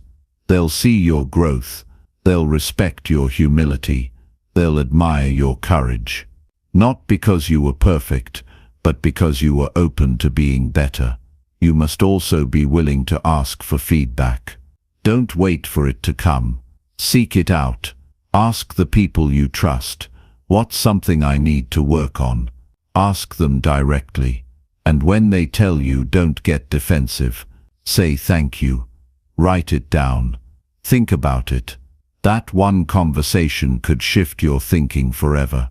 You don't have to agree with every piece of criticism, but you should always consider it. Take what's useful, leave what's not, but don't reject it without reflection. That's how people stay small. They think they already know, but real growth lives in curiosity, in the willingness to say, maybe there's more I need to understand. And remember, there's no shame in being corrected. The shame is in refusing to grow. The shame is in staying the same year after year because your pride won't let you hear the truth. You can rise above that. You can become someone who invites truth, someone who values honesty over comfort, someone who chooses growth over ego. That shift in mindset will change your life. You'll grow faster. You'll build stronger relationships. You'll lead better. You'll make better decisions. And you'll become someone others can trust, because they know you don't hide from feedback. You welcome it. You use it. You grow from it. You don't need to be perfect. You need to be teachable. You don't need to know everything. You need to be willing to learn. You don't need to protect your image. You need to protect your growth. And the best way to do that is to stay open to feedback that challenges you to go higher. So don't be afraid of honest criticism. Embrace it. Use it. Let it shape you. Let it wake you up. Let it build your awareness. Let it stretch your thinking. Let it break old habits. Let it correct your path. Let it push you forward. That's what it's for. That's why it matters. The strongest people are not the ones who avoid correction. They are the ones who learn from it, grow from it, transform because of it. You have that ability. You have that choice. Every time you're faced with honest feedback, you are standing at the doorway of growth. You can walk through it or turn away. But remember, growth always rewards the ones who are willing to hear the truth and use it. Always. Lesson 8. Build genuine relationships by giving more than taking. The strength of your life will often come down to the strength of your relationships, and if you want to build real ones, you must stop focusing on what you can take and start focusing on what you can give. Real connection is never built on selfishness, it's built on service. The most respected, loved and trusted people are the ones who give value without keeping score. They show up with presence, with care, with support, not just when it's convenient, but because they've chosen to be people of depth and character. You can't fake that. You either live it or you don't. In every relationship, personal or professional, the question you must ask yourself is, how can I add value here? What can I do to support this person, strengthen this bond, and help them grow? Because when you focus on giving, you become someone others want to be around. People remember how you make them feel, and nothing builds trust faster than being consistently helpful, dependable, and generous with your time, your attention, and your effort. You don't need a huge network. You don't need to impress everyone. What you need is a few real connections built on respect, honesty, and mutual care. Relationships that are grounded, not transactional. Connections that don't depend on what you can offer today, but are built to last through time, challenge, and distance. That kind of connection doesn't come by accident. It's built day by day, through the small things, being honest, being available, showing up when it's not convenient, listening when it's uncomfortable, and giving without asking what you'll get back. Most people approach relationships with the mindset of what can I get? They want support, they want praise, they want favors, but they're rarely the ones giving any of those things. And then they wonder why their relationships feel shallow, why they don't last, or why people pull away over time. If you're always looking to receive, you're draining the people around you. But if you flip that mindset and become someone who adds, someone who listens, someone who supports, people will naturally want to be around you, not because they need something from you, but because they trust you. Giving doesn't mean letting people take advantage of you. It doesn't mean saying yes to everything or burning yourself out. It means offering your energy with intention, giving your presence, your attention, your knowledge, your care, and your honesty when it matters. When you give from a place of strength and balance, you lift people up, and in turn they often lift you. But even if they don't, you become stronger. Because giving builds character. It sharpens your understanding of people. It deepens your sense of purpose. You can't build strong relationships if you only show up when you need something. People see through that. They remember who called to check in when things were tough. They remember who was quiet when they succeeded. They remember who helped them without being asked. And they remember who disappeared when there was nothing to gain. Your consistency in giving, without expectation, is what makes you unforgettable. Genuine relationships require effort. They don't maintain themselves. You have to invest time. You have to communicate. You have to apologize when you're wrong. You have to forgive. You have to celebrate others when they win, even if you're still climbing. You have to be honest even when it's uncomfortable. That's the kind of work most people avoid. But that's the kind of work that builds something real. When you give more, you also grow more. Because relationships stretch you. They challenge your selfishness. They reveal your blind spots. They test your patience.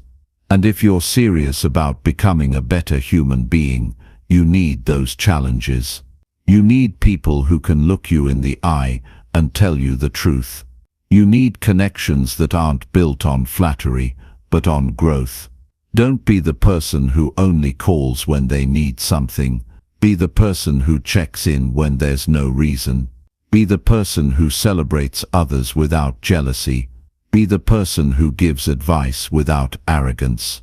Be the person who offers help without being asked. You don't need a special title to lead in your relationships. Leadership in relationships is about consistency, compassion, and contribution. Giving also teaches you humility. It reminds you that everyone is carrying something, even if they don't show it. It reminds you that being kind, being patient, being present, that stuff matters more than most people realize. It reminds you that relationships aren't about winning, they're about growing together. And sometimes that growth comes from being there for someone when they're at their worst, not because you have to, but because you care. If you want your relationships to thrive, you have to make people feel seen. That means listening more than you speak. That means being genuinely interested in who they are, not just what they do. That means making time even when you're busy. That means remembering the little things. People don't need grand gestures. They need to feel like they matter. And if you can give that, you'll never struggle to keep real connections.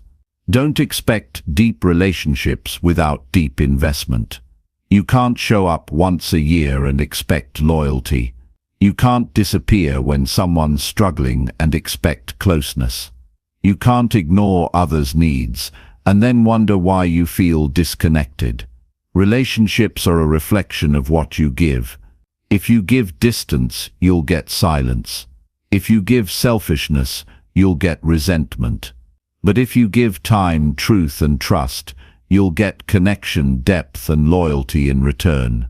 The best part is, giving in relationships doesn't just benefit the other person, it makes you better. It softens your edges.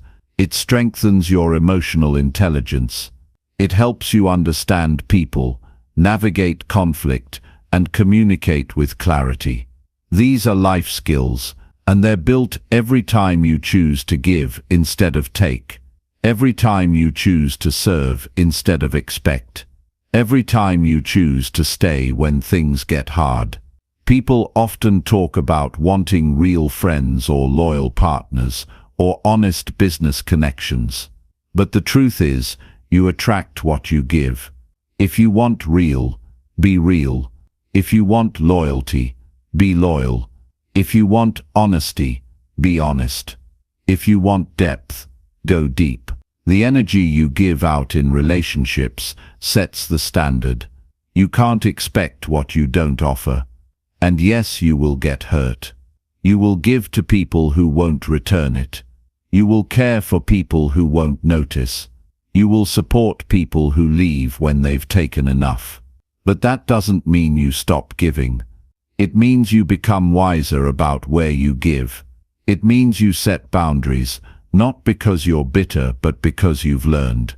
It means you keep showing up with integrity, even if others don't. Strong relationships are not built in a rush.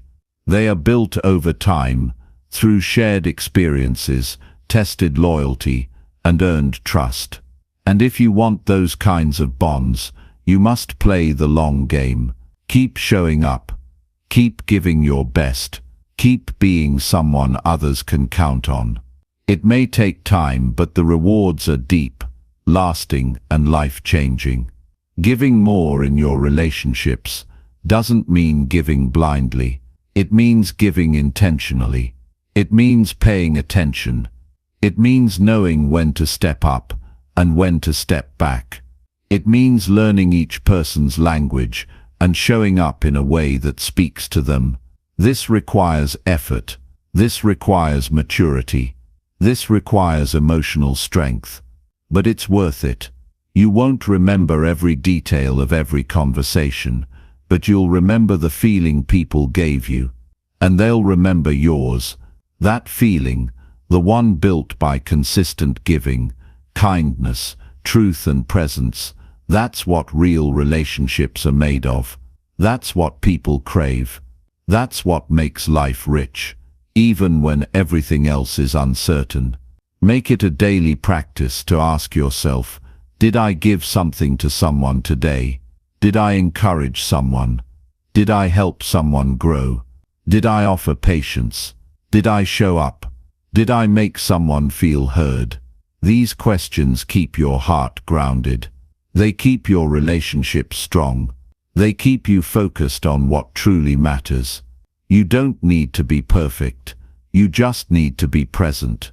You don't need to have all the answers. You just need to care. You don't need to be everything for everyone. You just need to show up with honesty and effort. Relationships are not built on grand performances. They are built on real people choosing to give, grow, and stay through the highs and lows.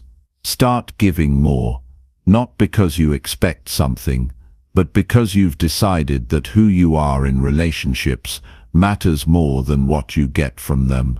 Be the person who brings light. Be the person who brings clarity. Be the person who brings strength.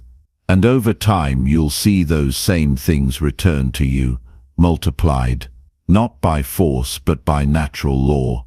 You reap what you sow, sow goodness, sow patience, sow support. And let your relationships reflect the kind of character you've chosen to live by. Lesson 9. Cut negative people completely out of your life. There comes a time when you must make a serious decision about who gets access to your life.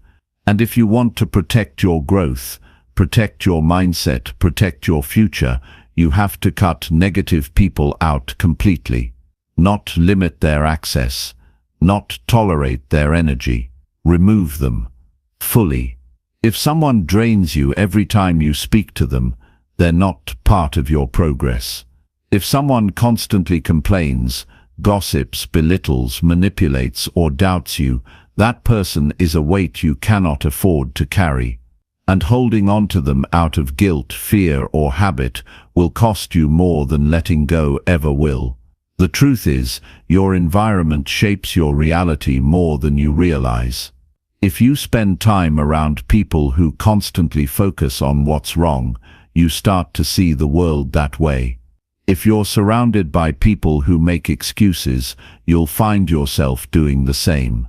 If your circle is filled with people who mock ambition, you'll eventually lower your goals to match their comfort. It's not just about influence, it's about energy. Being around the wrong people will slowly strip you of your belief, your motivation, your standards, and the worst part is, it happens quietly. Negative people don't always scream negativity. Sometimes they smile while planting seeds of doubt in your mind. Sometimes they laugh when you speak about your goals, pretending it's a joke. Sometimes they act supportive, but only when you're struggling. The moment you succeed, they grow cold, distant, or passive-aggressive. That's not friendship. That's not support. That's poison. And if you let it stay, it will infect your thinking, your emotions, your choices. You don't owe anyone access to your life. You owe yourself peace. You owe yourself progress. You owe yourself protection from people who don't respect your path. Cutting someone off is not cruel when the relationship is built on disrespect, manipulation, or negativity. What's cruel is allowing yourself to be pulled backward by someone who doesn't care if you grow. What's cruel is staying small so someone else can feel comfortable. What's cruel is giving your time and attention to people who would never do the same for you. Some people will say you've changed, and that's exactly the point. You're not supposed to stay the same. Growth means change. Progress means boundaries. Healing means separation from what harms you. And if someone only liked the version of you that was weak, insecure, or lost, of course they'll resist your improvement. But that's not your burden to carry. Your future is too important to trade for the approval of people who don't support it. Cutting negative people out doesn't always mean conflict. You don't have to argue. You don't need to explain. You don't need closure from someone who was never truly open. Sometimes the best thing you can do is go silent, withdraw your attention, shift your focus, walk away without making noise. Let your distance speak for you. Let your peace explain your decision. It's not easy, especially when it's someone you've known for years. A relative, a close friend, someone you used to trust. But time doesn't justify disrespect. History doesn't excuse toxicity. Loyalty is not meant to be one-sided. If someone consistently brings negativity into your space, you must be honest with yourself.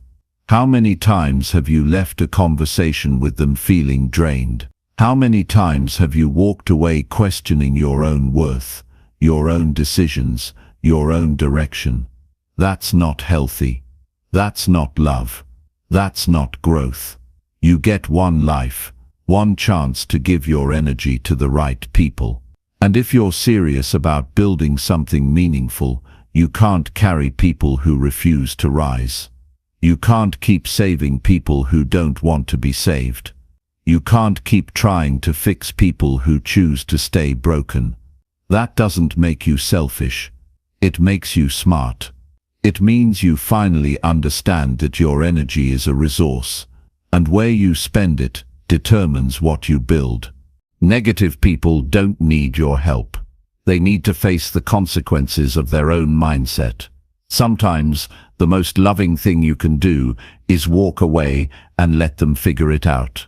You're not their therapist. You're not their savior. You're not responsible for their happiness. You are responsible for your space, your energy, and your growth. And if someone is constantly bringing chaos into your life, it's your responsibility to shut the door.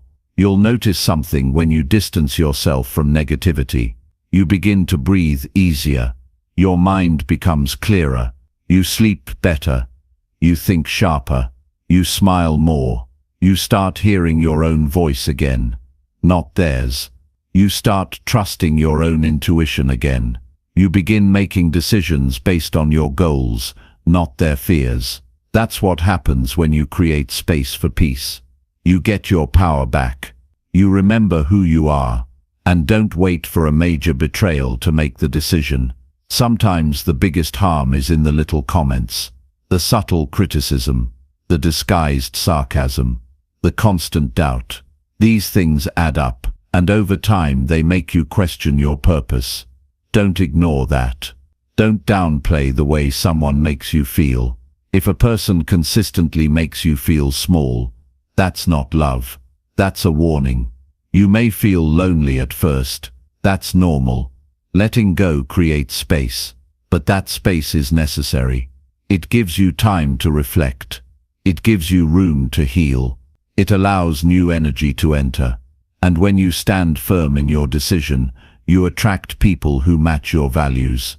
People who uplift, support, and challenge you to grow, not people who tear you down when you try to change. The people around you shape your standards. If your circle mocks ambition, you'll lower your dreams. If your friends avoid responsibility, you'll start justifying excuses. If your relationships are filled with drama, your peace becomes a stranger. You don't rise in life by chance. You rise by surrounding yourself with people who want more, live with integrity, and challenge you to be your best. And the first step to finding those people is removing the ones who don't. It's not enough to reduce their access. You have to cut it off fully. Unfollow. Stop replying. Block if needed. Don't keep the door open for someone who repeatedly walks in and brings chaos. Every time you allow them back, you reset your growth. You delay your progress. You lose focus. Enough is enough. Make the decision. Be firm. Move forward. Protect your mind like it's gold. Protect your energy like it's sacred. Protect your peace like it's oxygen. Because it is. Without peace you can't think clearly. Without energy, you can't build. Without focus you can't reach your goals. And the people you surround yourself with will either protect those things or destroy them. Choose wisely. You're not here to convince anyone to treat you right. You're not here to fix someone who refuses to grow. You're here to live with purpose, to build with clarity, to rise with intention. And that means being ruthless about your environment. Ruthless doesn't mean cold. It means committed. Committed to your growth. Committed to your peace. Committed to becoming everything you're capable of. If someone is constantly negative, always critical, never supportive, you must take a step back and ask yourself, why am I keeping this person in my life? Is it guilt? Is it habit? None of those are good enough reasons to stay stuck. You deserve to be around people who bring light, not darkness. People who celebrate your wins and support your efforts. People who speak life into your vision, not death into your ambition. This is your life, not theirs. You don't need their approval. You don't need their permission. You don't need their validation. You need strength, focus, clarity, and courage. And the more you surround yourself with people who drain you, the less you'll have of all four. Make the choice today to protect your future by filtering your circle. Walk away without fear. Stand tall in your decision. Don't look back. Don't apologize for wanting peace. Don't explain your need for space. Don't shrink your boundaries to fit someone else's comfort. You're not being harsh. You're being responsible. You're doing what's necessary. And years from now you'll look back and realize that was the moment your life started moving forward. You don't need 100 people. You need the right few. And you'll never find them if you're still holding space for the wrong ones. Clean your environment. Protect your path. Cut the weight. And give yourself the gift of peace, clarity, and forward motion. Because the people you allow in will either carry you higher or hold you back. Choose your direction. Then choose your circle to match. Lesson 10. Decide clearly and stick firmly with your choices. Your life will only start to move forward the moment you start making clear decisions and stand by them with full commitment. Every time you hesitate, delay, overthink, or second-guess, you weaken your momentum and create confusion inside yourself. Growth requires clarity. Progress demands firmness. The people who rise, the ones who lead, the ones who finish what they start, they are the people who decide with purpose and do not allow their emotions to break their decisions when it gets uncomfortable. Too many people live in a constant loop of indecision. They start something, pause halfway, switch directions, and then wonder why nothing is working. They lack results not because they're not capable, but because they never actually choose anything with full commitment. They dip their toes into things hoping for certainty, but certainty doesn't come before you commit. It comes after you prove to yourself that you're serious. You don't need endless options. You need a firm choice, a direction, a reason, and then you need to follow through when it's not easy. Making a decision is not just about selecting an option. It's about eliminating the distraction of everything else. It's about closing the door on hesitation. It's about standing up and saying, "This is what I'm doing, and I'm going to give it everything I have." The moment you do that, your energy becomes focused, your effort becomes powerful. You stop spreading yourself thin trying to keep every door open. You don't need every door. You need the right one, and you need to walk through it fully. The reason most people stay stuck is because they never fully commit to anything. They try a little bit of this, a little bit of that. They stop when it gets hard. They change their minds when things don't feel exciting. But success is not built on excitement. It's built on follow-through. It's built on the ability to show up when no one claps, when progress is slow, when self-doubt shows up. That's when your decision gets tested. And if your decision was half-hearted, you'll quit. But if your decision was made with full clarity and full strength, you'll push through. And that's where the reward is found. You cannot keep changing your mind every time you feel discomfort. You must learn to sit in it, to grow through it, to adjust your actions but not your direction. If your direction changes every few weeks, your foundation will stay weak. You don't build a strong life jumping from one thing to the next. You build it by choosing one thing and going deep with it, giving it time, giving it patience, giving it all your energy. Not looking back every time something else looks easier. You will not get everything right. You will make mistakes. You might even make the wrong decision. But that's not the danger. The danger is never deciding at all. The danger is waiting for perfect certainty and perfect timing.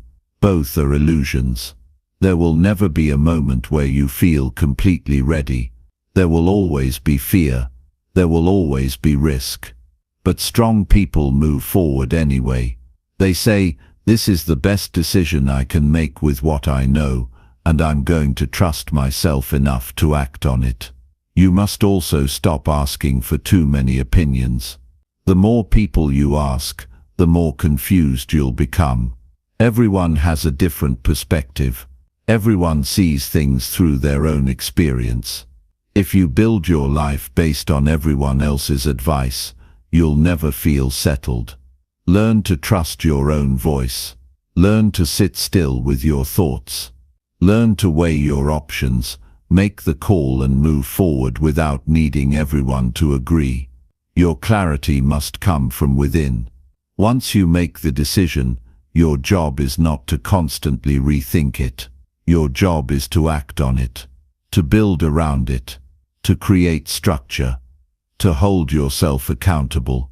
That's how discipline is formed. That's how confidence is built. Confidence doesn't come from feeling ready. It comes from seeing yourself stay committed. When you say you'll do something, and then you do it, you gain trust in yourself. And over time that trust becomes unshakable. You'll always be tempted to quit. You'll always be tempted to second guess. That's normal. That doesn't mean the decision was wrong. It means you're human. But strong humans don't give power to those thoughts. They acknowledge them and keep moving. They stay focused on the reason they started. They stay grounded in their choice. And eventually, that strength becomes part of their character. You must understand the cost of indecision. Every day you spend sitting on the fence is a day you could be building. Every hour you spend debating in your mind is an hour you could be practicing, creating, learning, growing. Indecision steals your energy. It creates anxiety. It drains your focus, and over time it leads to regret. Not because you chose the wrong thing, but because you never chose anything fully. If you want to take control of your life, start with your decisions. Don't be careless with them. Think clearly. Think long-term. Think in alignment with your values. But once the decision is made, lock it in. Commit to it fully. Move with it. Grow with it. Improve as you go, but don't stop. Don't hesitate. Don't look back every few steps. That kind of focus will separate you from everyone who's still debating. You'll never build momentum if you keep resetting the plan. Start building and let the momentum grow. Adjust your strategy, but not your purpose. Evaluate your methods, but not your mission. Stay flexible with the how, but firm with the why. That's the mindset that wins.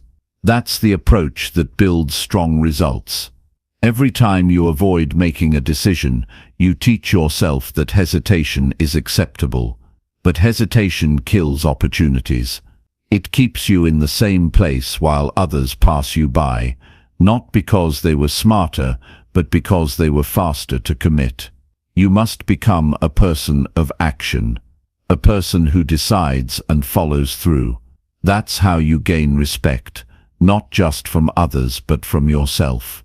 It's also important to remember that real strength is not found in always being right. It's found in owning your choices. If something doesn't work, you adjust, you learn, you move forward with wisdom. But you never let fear of failure stop you from deciding. You never let fear of judgment paralyze your direction. You take the risk, you stay grounded, and you deal with the consequences. That's how leaders live.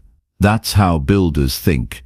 Your time is too valuable to waste on back and forth thinking. Decide, then act, then evaluate, then improve. That cycle will carry you far, but it starts with clarity. It starts with saying, "This is where I'm going," and refusing to let doubt pull you in every direction. Doubt is natural, but decisions are stronger. If you feed the doubt, it grows. If you feed the decision, it strengthens. When you meet people who live with focus and purpose, it's not because their lives are easier. It's because they decided who they wanted to be. They cut off the options that didn't align. They weren't perfect, but they were clear, and that clarity gave them an edge. Because while everyone else was questioning and waiting, they were moving. They were building. They were becoming. Let today be the day you stop overthinking and start choosing. Let today be the day you stop waiting for someone to tell you it's okay. You know what you need to do. You know what direction is calling you. You know what kind of life you want to build. Make the decision. Own it. Live it. Let your actions reflect it. Let your focus protect it. Let your consistency prove it. And when things get hard, don't run. Don't switch paths just because it's difficult. Difficulty is part of the process. Growth is part of the reward. You're not supposed to have everything figured out. You're supposed to stay grounded while you figure it out. That's the difference between those who rise and those who stop. One group pushes through confusion. The other lets confusion stop them. You get to decide which group you belong to. Make your choices count. Don't choose based on pressure. Don't choose based on trends. Choose based on truth. Your truth. What matters to you. What drives you. What aligns with your values. That's how you build a life that feels right, not just from the outside but deep within. That's how you sleep at night, knowing you're moving in the right direction, even if the road is difficult. Strong people don't chase perfection. They chase progress. They don't wait for the perfect plan. They make a good one and act on it. They don't collapse under pressure. They stay steady. They don't avoid risk. They manage it. And they do it all because they made a decision and stuck with it. That's the kind of clarity that builds legacies. That's the kind of commitment that makes history. Start now. Decide who you want to become. Decide what you will no longer tolerate. Decide what matters most. And don't look back. Keep walking, even when it's slow. Keep building, even when you're tired. Keep believing, even when it's quiet. The people who keep going are not the ones with the best plans. They are the ones who decided and refused to turn back. And when you look back a year from now, 5 years from now, you'll see the difference. Not just in what you achieved, but in who you became. You'll see the strength, the clarity, the character you built, not by accident but by decision. So decide. And don't break your word to yourself. Your future depends on it. Lesson 11. Conquer your fears by facing uncomfortable situations daily. Fear does not disappear by waiting. It does not shrink by ignoring it. It does not dissolve just because you want it gone. Fear only loses its grip when you stand in front of it and move anyway. If you want to live with confidence, strength, and freedom, you have to learn to face uncomfortable situations every single day. Not once in a while, not when you're forced into it. Daily. That's how fear weakens. That's how courage is built. Not in your head, not through motivational words, but through action when you'd rather run the other way. Most people live inside an invisible prison, one built entirely from fear, fear of rejection, fear of judgment, fear of failure, fear of being seen, fear of speaking up, fear of not being good enough. And so they build routines around avoiding discomfort. They walk the same paths, speak to the same people, stay in the same roles, and limit themselves, not because they lack talent, but because they obey fear. That life looks safe on the surface, but it eats away at your potential. Every time you back down from something that challenges you, you train your mind to believe you're not capable. And the longer you obey fear, the more believable that lie becomes. The only way to break it is through direct confrontation. You don't wait until you feel brave. You don't wait until the fear disappears. You act while it's still present. You step forward with shaky hands. You speak with a racing heart. You try even when doubt fills your mind. That's what separates those who rise from those who stay stuck. The ones who grow are not fearless. They're just willing to take action before they feel ready. They know that on the other side of fear is the strength they're looking for, and the only way to get there is through. Facing uncomfortable situations doesn't have to mean jumping into extremes. It means doing the things that stretch you just beyond your current level. It means starting that difficult conversation instead of avoiding it. It means applying for the opportunity you've been talking yourself out of. It means showing up to the room where you don't feel ready. It means saying yes when everything inside you wants to say no just to stay safe. These small acts done daily create powerful internal shifts. You don't have to do something massive today. You just have to do something that scares you a little, and tomorrow you do it again. The truth is, fear is not the enemy, it's a signal. It tells you where the edge of your growth lives. If something scares you but it also matters to your future, that's exactly where you need to go. Fear will try to convince you to wait, to prepare more, to think about it a little longer. But that voice isn't trying to help. It's trying to keep you still, and if you listen, your life will shrink. Not because you didn't have a chance, but because you didn't take it. There is no easy path to building confidence. The only real confidence is earned, and you earn it by doing hard things. You earn it by walking into fear over and over again until you stop seeing it as something that controls you. When you face what you fear, you prove to yourself that you can handle more than you thought. That truth rewires your self-image. It changes how you see yourself. It's not about being fearless, it's about becoming stronger than the fear. And don't expect applause for doing the uncomfortable. Most of the time, no one will see what you're fighting through. No one will understand the effort it took just to show up. But that's okay, because the reward isn't in the recognition. It's in the person you become through the process.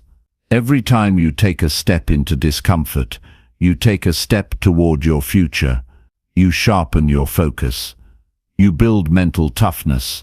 You develop emotional resilience. These are traits that cannot be faked. They are earned through struggle, through showing up, when it would be easier to back down. There's a powerful kind of peace that comes from knowing you're not running anymore. That peace doesn't come from comfort. It comes from facing fear and doing the hard thing anyway. It comes from looking at something that once scared you and realizing it no longer has power over you. That transformation is not a switch. It's a series of decisions. Every time you act with courage, even when you're scared, you weaken the fear. And if you do it daily, it eventually disappears. Not because the challenge is gone, but because you're no longer afraid of it. You cannot become strong without struggle. You cannot become wise without mistakes. You cannot lead others until you've learned to lead yourself through fear. So stop waiting for things to feel easier. Stop waiting for the fear to shrink. Step into it. Challenge it. Let it teach you. Let it shape you. Let it push you to become more. And yes, you will fail sometimes. You will fall. You will say the wrong thing. You will feel awkward, uncomfortable, even embarrassed. That's part of it. Growth is messy. Progress is built on discomfort. The goal is not to avoid those moments. It's to walk through them and keep going. You don't need perfection. You need courage. You don't need guarantees. You need effort. You don't need to feel confident. You need to act with commitment. The people who change their lives are the ones who made fear their training ground. They didn't run from it. They studied it. They walked straight into it. And with every step, they got stronger. They stopped asking, "What if I fail?" and started asking, what can I learn if I try? That shift changes everything, because now fear becomes fuel. It becomes direction. It becomes the signpost that shows you where the next level of your life begins. You have to ask yourself, how long are you willing to stay stuck in the same place just to avoid feeling uncomfortable? How many opportunities have you missed because fear told you to sit still? How many times have you let someone else's opinion keep you from speaking your truth? At some point, you have to decide that enough is enough, that staying small hurts more than trying and failing, that the pain of staying the same is heavier than the discomfort of growth. You were not born to live cautiously. You were not built to hide from life. There is strength inside you that you haven't even accessed yet, not because it's missing, but because it's waiting for you on the other side of action. Every uncomfortable step you take becomes proof that you're becoming someone new. And that proof builds belief, and belief drives everything. Start today. Choose something small that scares you and do it. Speak the truth you've been holding back. Take the action you've been avoiding. Say yes to the thing you keep telling yourself you're not ready for. Face the moment. Step into the challenge, and do it again tomorrow. Let that become your way of life, not just a one-time event, a daily habit, a commitment to fear facing. You'll look back in a few months and realize that the things that once felt overwhelming now feel normal. You'll see how your confidence has grown, not because someone gave it to you, but because you earned it through consistent action. You'll see how your courage has evolved, not through ease but through effort. That's the kind of growth that lasts. That's the kind of power that can't be taken away. So stop running, stop hesitating, stop doubting. Fear will always be there, but it doesn't have to own you. It doesn't get to decide your life. You do. And if you want to live with strength, clarity, and purpose, then make fear your signal, not your master. Let it show you where you need to grow. Let it guide you toward your next step. And then take that step. No matter how small, no matter how shaky. Take it. Again and again. Until the fear breaks and your life expands beyond anything you thought possible. Lesson 12. Speak less, listen more, and understand people deeper. If you want to connect with people, grow strong relationships, and lead with clarity, you need to speak less and listen more. It's one of the most powerful decisions you can make, not just for your communication, but for your personal growth. Most people talk too much. They interrupt. They respond before they understand. They speak to be heard, not to connect. But those who learn to listen, not just with their ears but with their full attention, gain a deep advantage in life. Listening opens doors. It builds trust. It reveals what others are really saying beneath the words. It helps you see people, not just hear them. When you slow down and give someone your full attention, you're not just being polite, you're being present. You're creating space for understanding. You're telling that person, you matter enough for me to pause my world and enter yours. That act builds influence without needing to raise your voice. It earns respect without demanding it. People don't remember most of what you say, but they always remember how you made them feel. And when you truly listen, people feel seen. There is a difference between hearing and listening. Hearing is passive. It requires no effort, but listening is active. It takes patience. It demands focus. It means being willing to let go of your desire to speak, just so you can absorb what the other person is trying to express. And sometimes what they're saying isn't in their words, it's in their tone, their eyes, their hesitation, their silence. If you're too busy waiting for your turn to talk, you'll miss all of that. You'll miss the meaning behind the message. You'll walk away with surface-level understanding and wonder why your connections feel shallow. People open up to those who don't rush to fix, respond, or dominate the conversation. They open up to those who allow silence, to those who stay curious, to those who genuinely want to understand, not just reply. That kind of listening is rare, and that's why it's valuable. It requires that you care more about learning something than proving something. It requires that you hold your ego back long enough to make space for someone else's truth. It's not about being silent, it's about being intentional. You learn more by listening than by speaking. You grow faster, you become sharper, you avoid mistakes.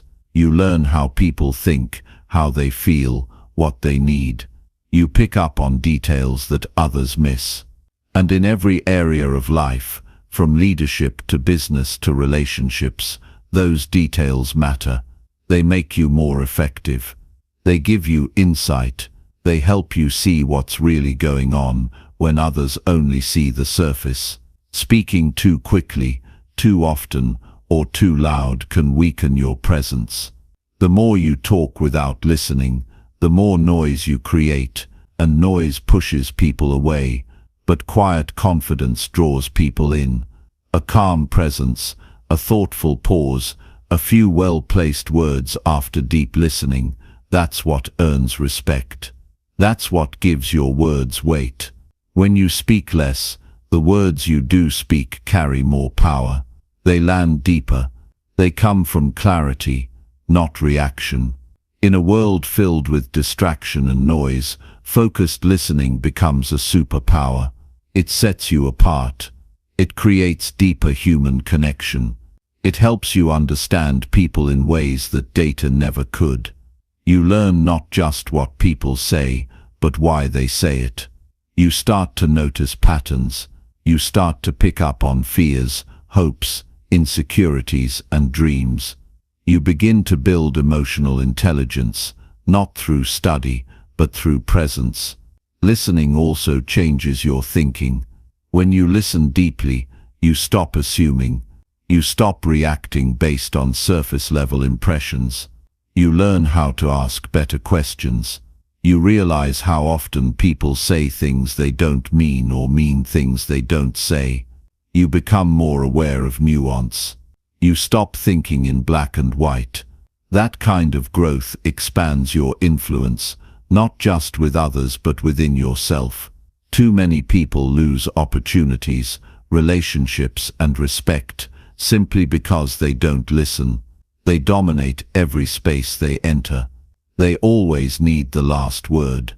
They mistake volume for influence. But true influence doesn't need to shout. It doesn't need to overpower. It's built through presence, awareness, and empathy. And the foundation of all three is deep listening. There is wisdom in restraint. When you speak less, you give others a chance to reveal more. You let them show you who they are. You let them speak through their experience, not just your assumptions. And in that space, trust grows, understanding grows, and your own wisdom deepens. Because every person you meet knows something you don't. Every story carries a lesson you haven't heard yet. And if you're too busy speaking, you'll miss it all. Listen not just to respond, but to understand. Listen even when you disagree, especially when you disagree. That's how you learn to think outside your own perspective. That's how you become someone who leads with empathy, not just logic. Because not everyone needs advice. Not everyone is asking for a solution. Sometimes they just need to feel understood. And the moment they do, something powerful happens. Resistance lowers, trust rises, and connection begins. When you listen more, you also gain clarity with yourself. You become more aware of your own thoughts, habits, and emotional triggers. You begin to observe instead of react. You start to understand your own patterns. And with that self-awareness, you make better decisions. You stop talking your way into stress. You stop arguing over things that don't matter. You learn the value of silence, the strength of patience, the power of timing. You also protect your energy. Speaking drains energy.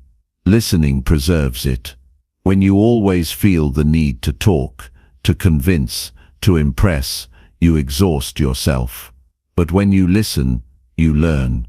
You recharge. You gather insight before action. And when you do speak, you do it from a place of strength, not emptiness. Listening isn't about being quiet all the time. It's about knowing when to be quiet, and why. It's about choosing silence, because it serves the moment. It's about creating space so others can step in. It's about holding your words until they serve a purpose.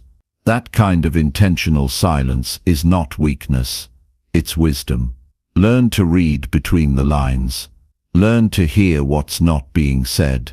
Listen not just with your ears, but with your eyes, your heart, and your intuition. People are always communicating, even in silence. But you'll only catch it if you're present enough to notice.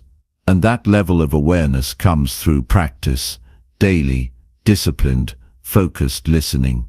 Don't rush to speak just to fill the space. Let the silence breathe. Let the conversation unfold. Let the person finish. Then respond with care. Respond from clarity, not emotion. That kind of communication builds respect. It strengthens relationships. It reduces conflict. It creates space for truth.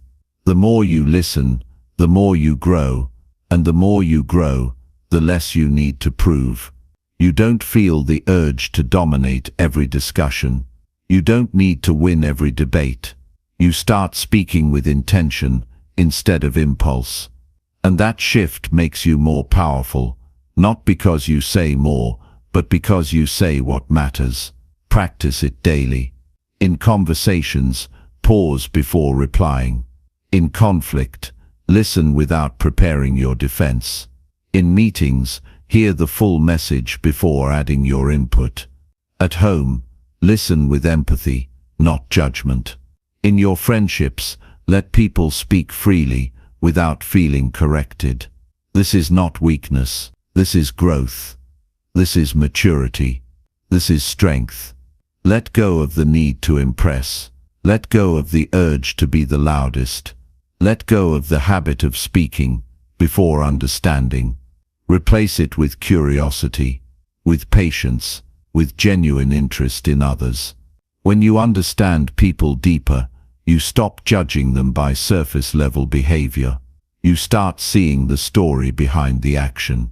You become a better partner, leader, friend, and human. Speaking less and listening more is not about silence, it's about substance. It's about choosing connection over control. It's about valuing truth over opinion. It's about growing deeper roots in a world obsessed with noise. And if you can master that, you'll build something rare, relationships that last, respect that grows, and wisdom that multiplies with time.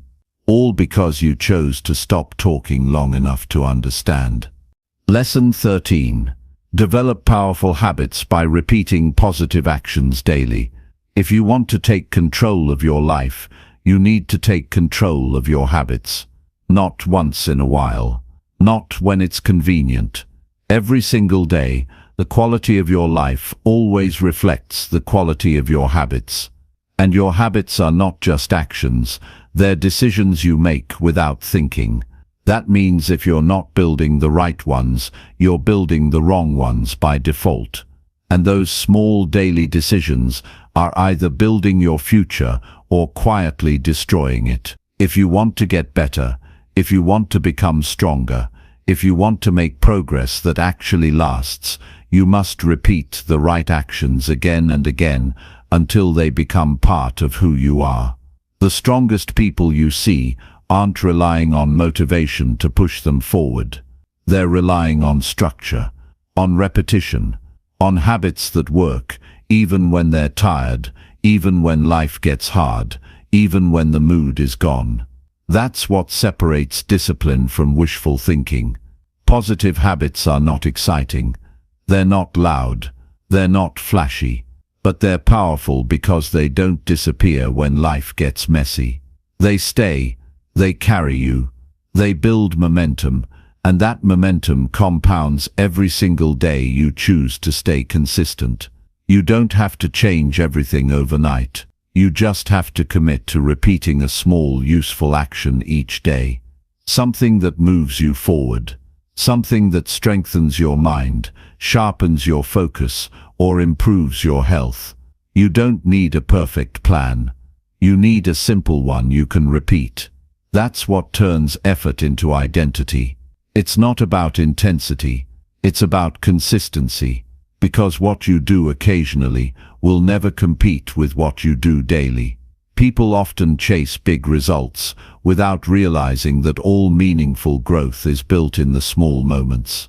The way you start your morning, the way you respond to stress, the way you handle distractions, the way you treat your body.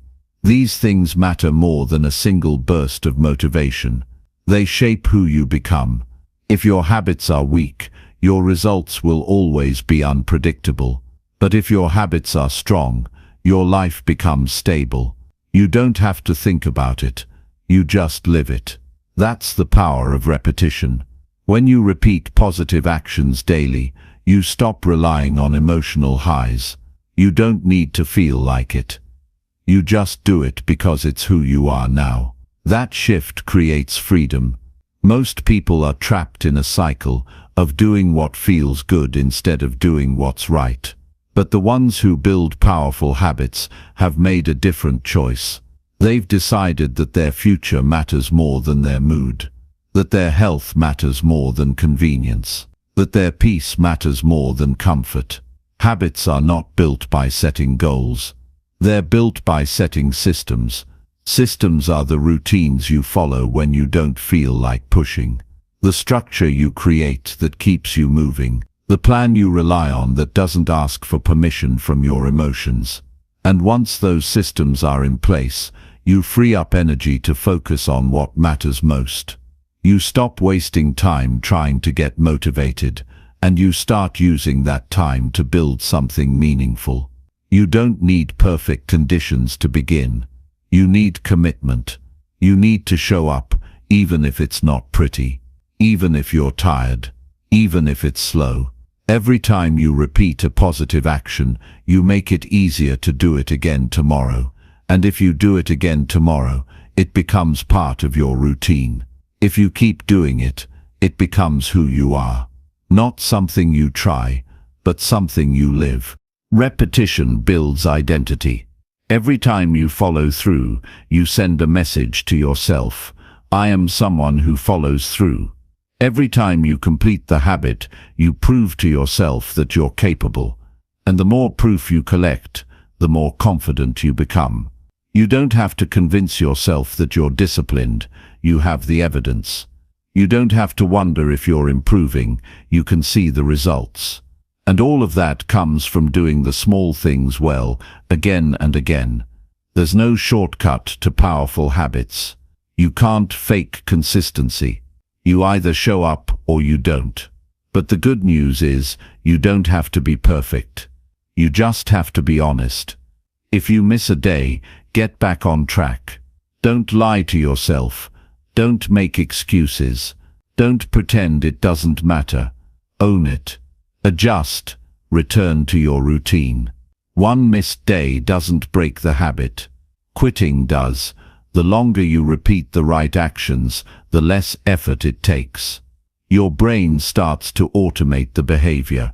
You don't have to think about brushing your teeth. You just do it. You don't need to argue with yourself about showing up. You're already moving. That's the magic of habit. It turns hard decisions into automatic behavior. It removes friction. It saves energy. It creates room for growth. And this isn't just about productivity. This is about living a life with direction. Without habits, your day is ruled by emotion, distraction and impulse. You'll waste hours on things that don't matter.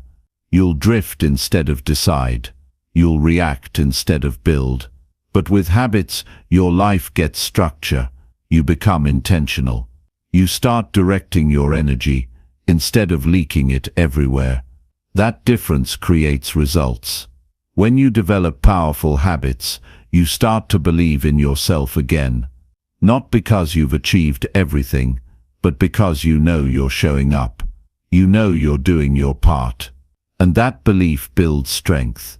You feel calmer, you feel focused, you feel aligned, because you're not living in chaos anymore. You're not making the same mistakes on repeat. You're building a foundation. You must choose your habits carefully. Everything you repeat becomes part of you. If you repeat complaining, it becomes your identity. If you repeat procrastination, it becomes your pattern. If you repeat discipline, it becomes your power. What you allow becomes your standard. And your standard shapes your results. Don't let weak habits shape a strong life. Build better patterns. Start now. Keep going. Even when it's hard, choose habits that support your vision.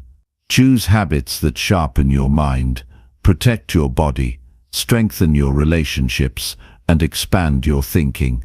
Write your goals and match your habits to those goals.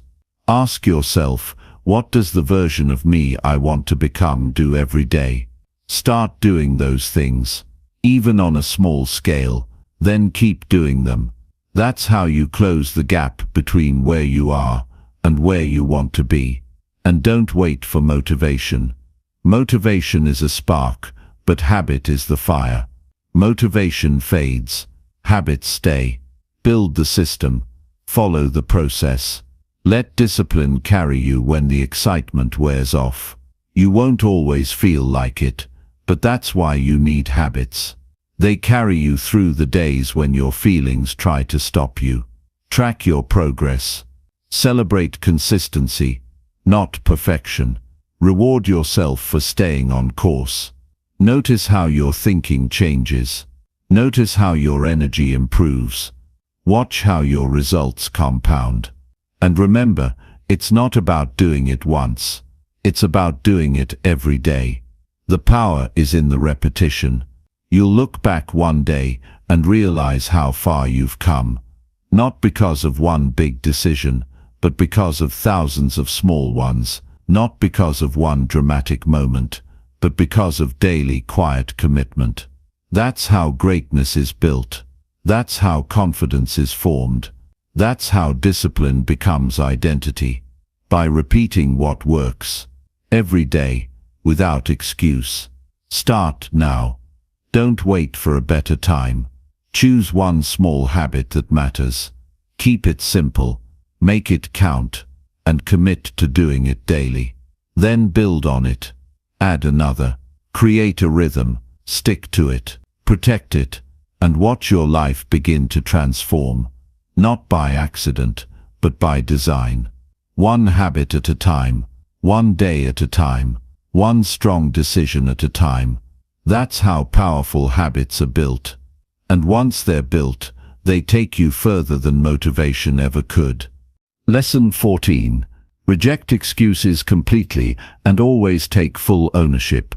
Nothing will keep you stuck longer than making excuses for why your life isn't where it should be. The moment you make an excuse, you hand your power to something outside of yourself. You say, I'm not responsible. And as soon as you do that, you also say, I can't change this, because you can't change what you don't take ownership of. If you want your life to move in a new direction, the first thing you must do is reject every excuse and take full ownership of your habits, your decisions, your results, your mindset, and your future. Ownership isn't a theory, it's a personal decision to stop blaming and start building. Excuses feel comfortable in the short term because they remove pressure. They give you a story that explains your inaction. They let you feel safe for another day. But that comfort is dangerous because it blocks growth. It turns days into years. And over time, you wake up stuck in the same cycle, wondering what happened. You'll say life is unfair, but what's really happening is you gave your authority to your excuses. You believed them, you repeated them, you protected them, and they returned the favor by keeping you average. The truth is simple. If you want to change your life, you have to stop making excuses. All of them. Not just the ones that are easy to see, but the ones you've been telling yourself for so long, you've started calling them facts. Things like, I don't have time. It's not the right moment. People like me don't succeed. It's too late for me. None of those are facts. They're choices.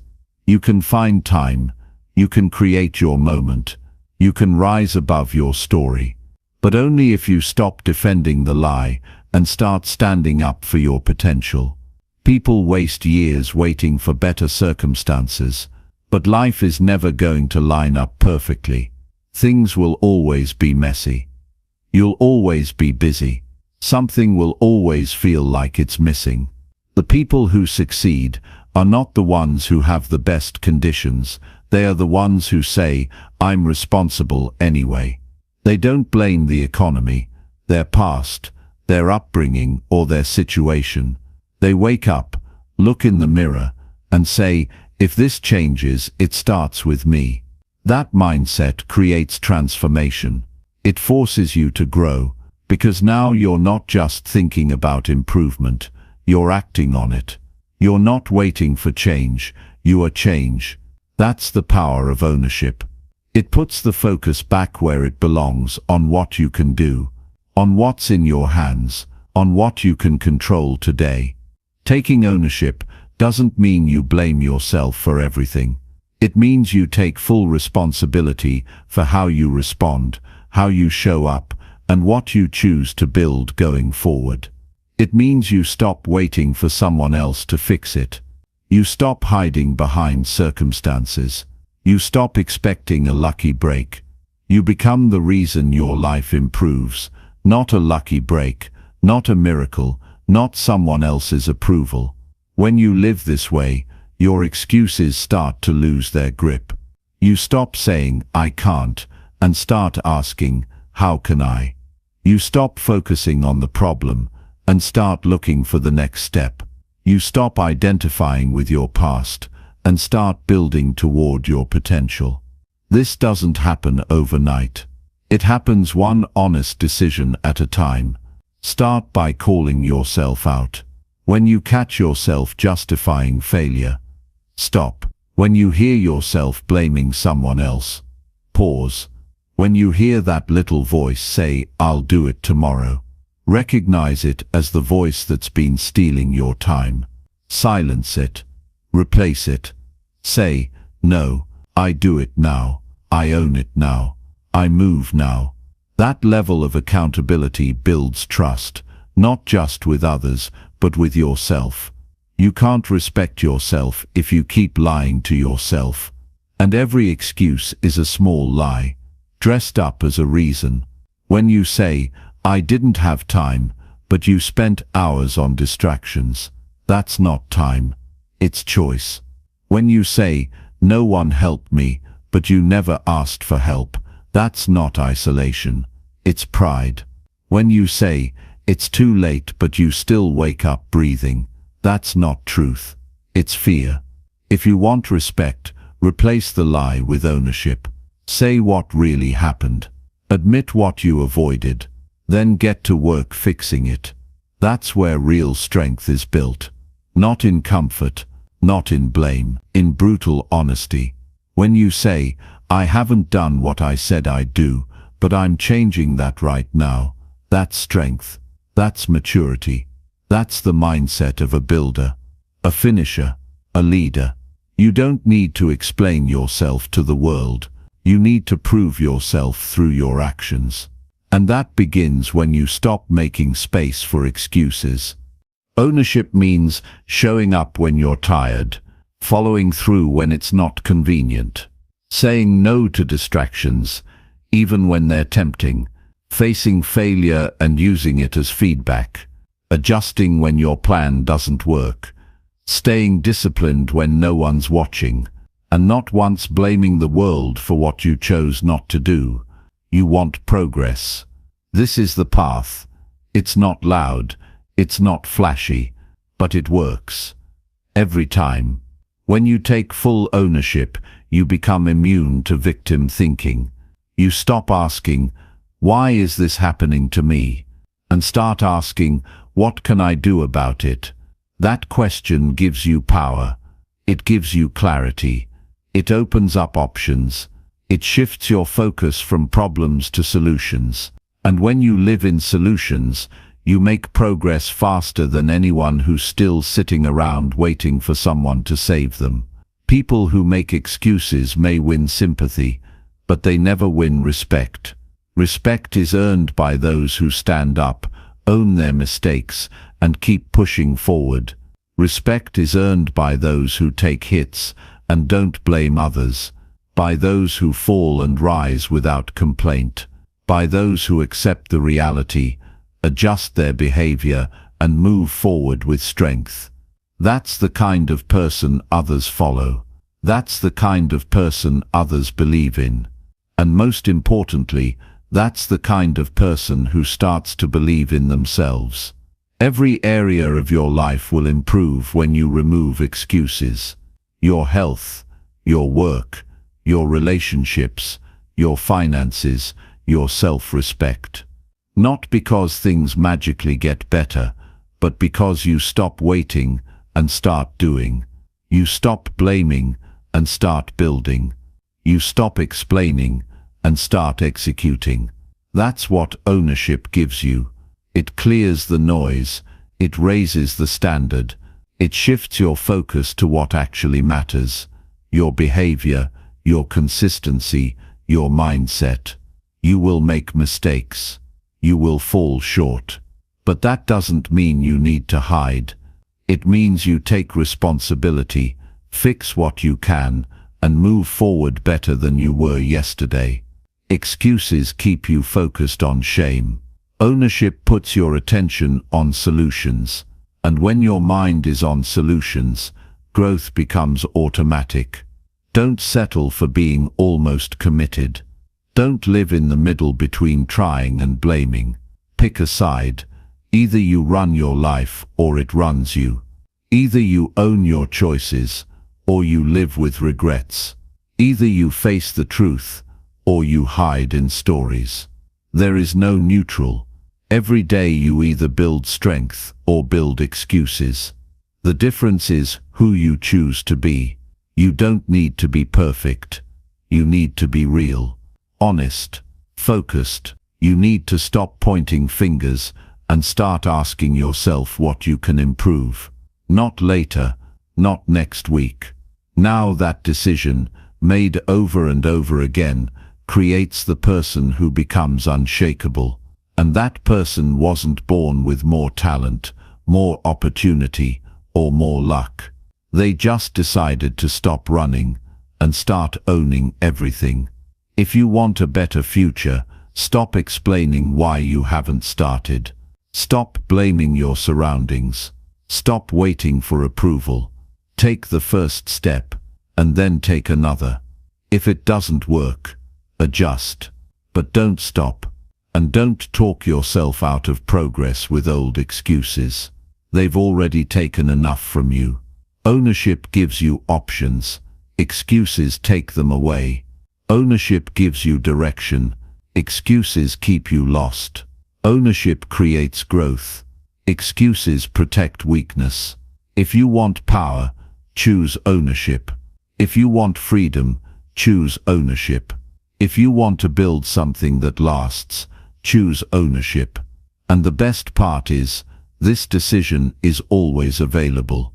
No matter where you are, no matter what you've done, no matter how long you've avoided the truth, you can choose it now.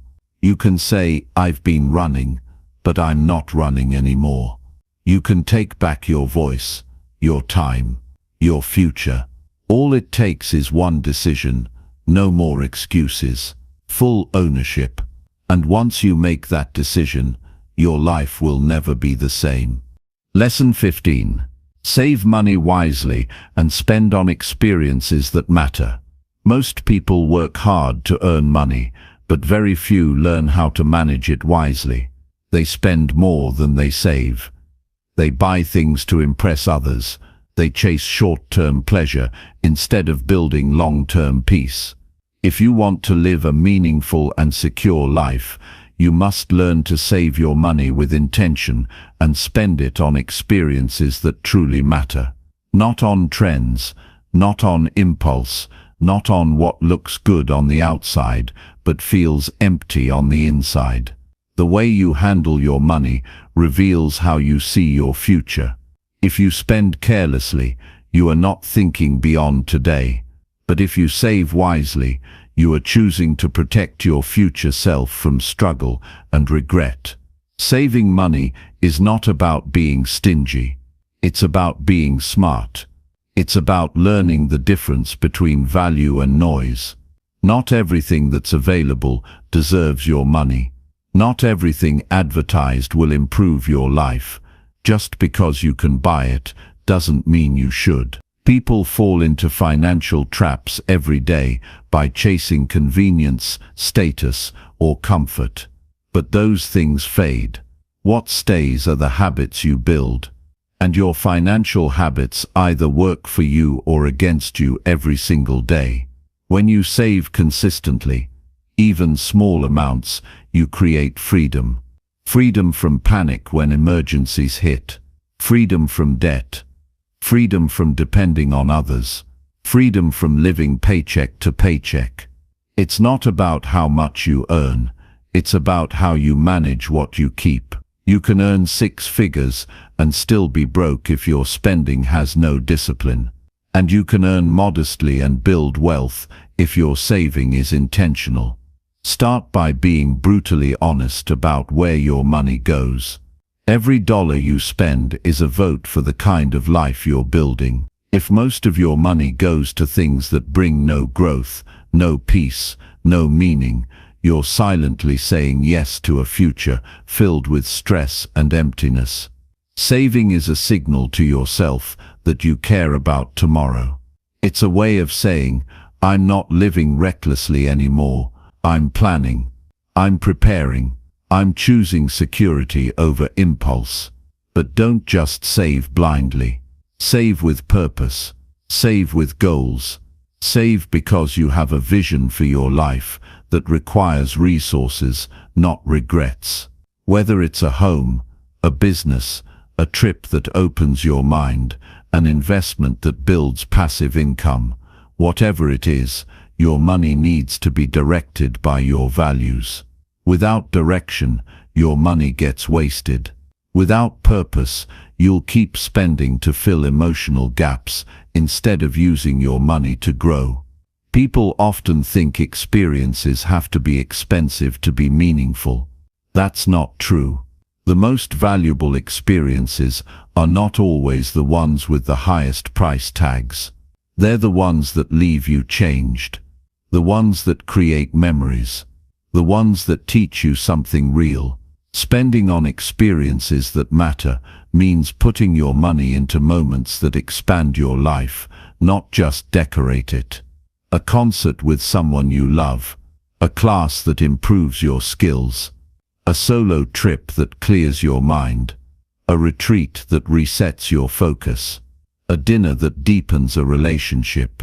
These things stay with you long after the moment is gone. You don't need more things, you need more meaning. People who spend carelessly often do it to escape. They shop to feel better. They buy to impress. They upgrade for validation, but none of those habits lead to peace. You don't need to show anyone how much you have. You need to show yourself that you're growing, that you're in control, that you know the difference between looking rich and being free. Freedom is not loud. It's quiet. It's knowing you're prepared. It's knowing you're not trapped by your own choices. It's knowing you don't have to say yes to every offer because you've already made decisions that protect your peace. Set financial boundaries and stick to them. Don't buy out of boredom. Don't spend because it's trending. Don't justify expenses that don't serve you. Learn to say no. Learn to wait. Learn to walk away. That's financial strength. And it's built the same way physical strength is built, through discipline, through small decisions, repeated daily, through clarity about what matters most. Start tracking everything, not to be obsessive, but to be aware. You can't fix what you don't measure. Most people think they're not bad with money until they look closely. But when you see where every dollar goes, you'll start making better choices. You'll stop spending without thinking. You'll stop making excuses. You'll start asking yourself, does this move me closer to the life I want or further away? That question alone can change your financial future. Build the habit of saving automatically. Pay yourself first. Before you buy anything, before you pay bills, set something aside, even if it's a small amount. Treat saving as a priority, not an afterthought. Don't wait until there's money left over. There's rarely anything left over when saving is optional. Make it non-negotiable. And once that habit is locked in, you'll start to feel stronger. Not because you're rich, but because you're responsible. Learn how money works. Learn about interest. Learn about investments. Learn how to build assets. Learn how to protect what you earn. Don't avoid financial literacy because it feels overwhelming. Your ignorance costs you more than your effort ever will. Read. Ask questions. Start small. Knowledge compounds the same way money does. The more you know, the more confident you become in every decision you make. Cut expenses that add nothing to your life. Cut subscriptions you don't use. Cut trips that leave you drained. Cut habits that burn your income and leave you with regret. That's not sacrifice, it's strategy. And with that saved money, start redirecting it toward experiences that fuel your soul, your learning, your relationships, and your legacy. Use your money to grow, not just to consume. Buy books instead of gadgets. Pay for mentors instead of distractions. Fund experiences that expand your mind instead of ones that just waste your weekend. Money is a tool. It's not the goal. It's not your worth. It's not your identity. But when used wisely, it can help you create a life of peace, strength, and freedom. And when used carelessly, it can trap you in stress, insecurity, and dependence. Don't wait until you're older to figure this out. Start now. Every dollar you respect becomes a brick in the foundation of your freedom. This isn't about being perfect. It's about being intentional. You will make mistakes. You will spend on the wrong things sometimes. That's part of the learning. But the key is to reflect, adjust, and keep moving forward with more clarity than you had before. The goal isn't to hoard, it's to use your money in a way that serves your life, not distracts from it. Be generous, but be wise. Give to others, but don't forget to give to your future. Enjoy life, but don't build a life that only feels good today and falls apart tomorrow. Learn to live below your means so you can live above stress. Learn to save with intention so you can spend with meaning. Learn to delay temporary pleasures for permanent peace. You don't need to wait for more money to start practicing wisdom. You can start today. Save a little. Spend less on things. Choose experiences that feed your mind and heart. Create a lifestyle that reflects purpose, not pressure. That's what financial peace looks like. Not having everything, but knowing what to do with what you have. And remember, your peace is not for sale. Your future is not a game. Your money is not just currency. It's a reflection of your discipline, your focus, And your vision, protect it. Use it with care, and spend it where it counts. On growth, on healing, on wisdom, on real moments. Because those are the only things that stay. Everything else fades. But the way you choose to live, grow and give, that stays with you for life. Lesson 16. Show gratitude openly to increase your inner happiness. Most people go through life searching for more without realizing they're already surrounded by things they once wished for. The house they live in, the people they know, the opportunities they have, the strength they've built. But because they've never learned to express gratitude openly, they stay disconnected from the joy those things could bring. If you want to increase your happiness, your peace, your sense of meaning, then you need to stop overlooking what's right in front of you. You need to speak it, feel it, share it. Gratitude is not a weak emotion. It's one of the most powerful choices you can make every day to raise your energy, shift your focus, and calm your mind. Gratitude isn't about pretending everything is perfect. It's about choosing to find what's still good even when things aren't. When you train your mind to see value in the ordinary, you start creating happiness from the inside instead of chasing it on the outside. You stop needing everything to go your way just to feel at peace. You stop waiting for something big to happen to feel alive. You begin to feel connected to life just as it is, because you finally notice what's already working. When you hold your gratitude inside and never express it, it starts to fade. You begin to take things for granted. You start treating people like they owe you something.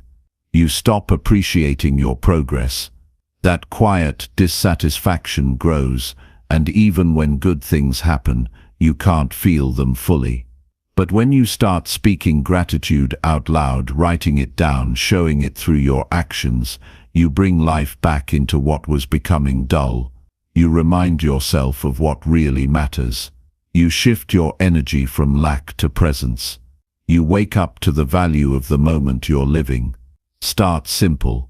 Say thank you more often. Not just when someone gives you something, but when someone gives you time, patience, help, care, or even honest feedback.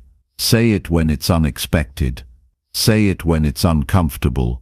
Say it when it's long overdue. You don't need a special occasion to show appreciation.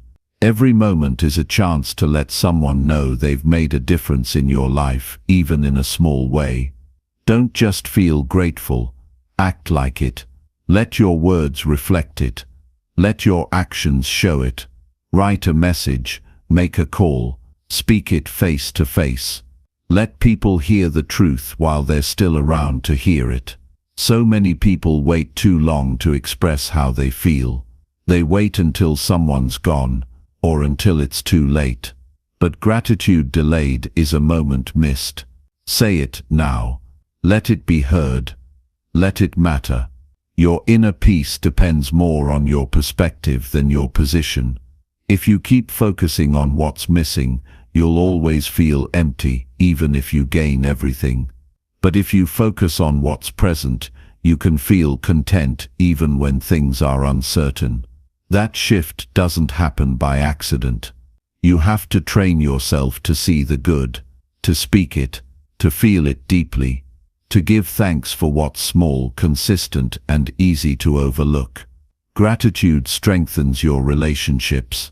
It removes resentment. It softens tension. It builds connection. When you let others know they're appreciated, they feel seen. And when people feel seen, they give more, love deeper, trust easier. One moment of real appreciation can restore years of distance. One sentence of sincere gratitude can rebuild something that was falling apart. Most people don't need more gifts. They need more presence, more truth, more thankfulness. That's how hearts stay open. Gratitude also builds resilience. When life gets hard, the mind wants to spiral. It wants to focus on pain, loss, fear, and regret. But gratitude pulls you back. It doesn't erase the pain, It gives you something to hold on to. It reminds you that even now, there's something left. Some strength, some love, some peace, some beauty. Gratitude keeps you grounded when everything feels unstable. It tells you, you're still here, you're still breathing, and there's still something worth fighting for. Make it a daily practice. Not once a year, not only when life feels good. Every day, before you speak, think about one thing you're thankful for. Before you go to sleep, reflect on something that went right. Before you complain, pause and shift your view. Before you criticize someone, remember something they did for you. These tiny shifts build a mindset of strength, and that mindset makes you powerful. Not because life is easy, but because you know how to hold joy and difficulty at the same time. Gratitude doesn't mean ignoring what needs to change. It means changing with perspective. It means growing without forgetting how far you've come. It means pushing forward while still honoring the people and moments that helped you get here. You can want more while still being grateful for what you have. In fact, the more grateful you are, the more motivated you become to take care of what's good and improve what needs work. Don't let your silence make people question their worth. Say it, show it. Speak life into the people around you. Let your family know they matter. Let your friends know you value them. Let your team know you see their effort. These moments create connection, and connection is the root of real happiness. The world moves fast, but gratitude slows it down. It makes space for what's real.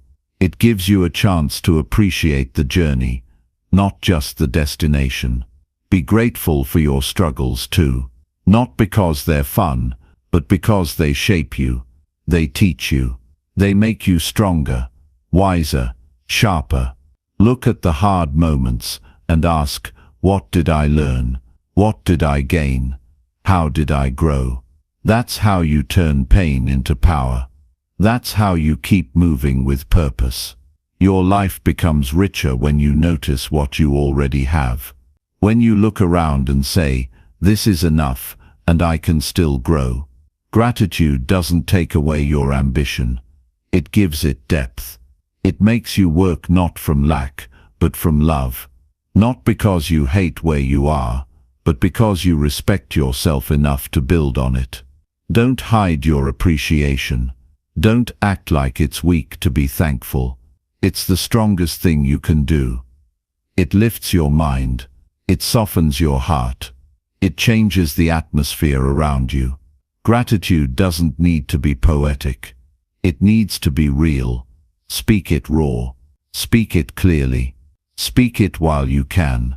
When you're grateful, you stop comparing. You stop measuring your life by someone else's progress. You stay in your lane. You focus on your path.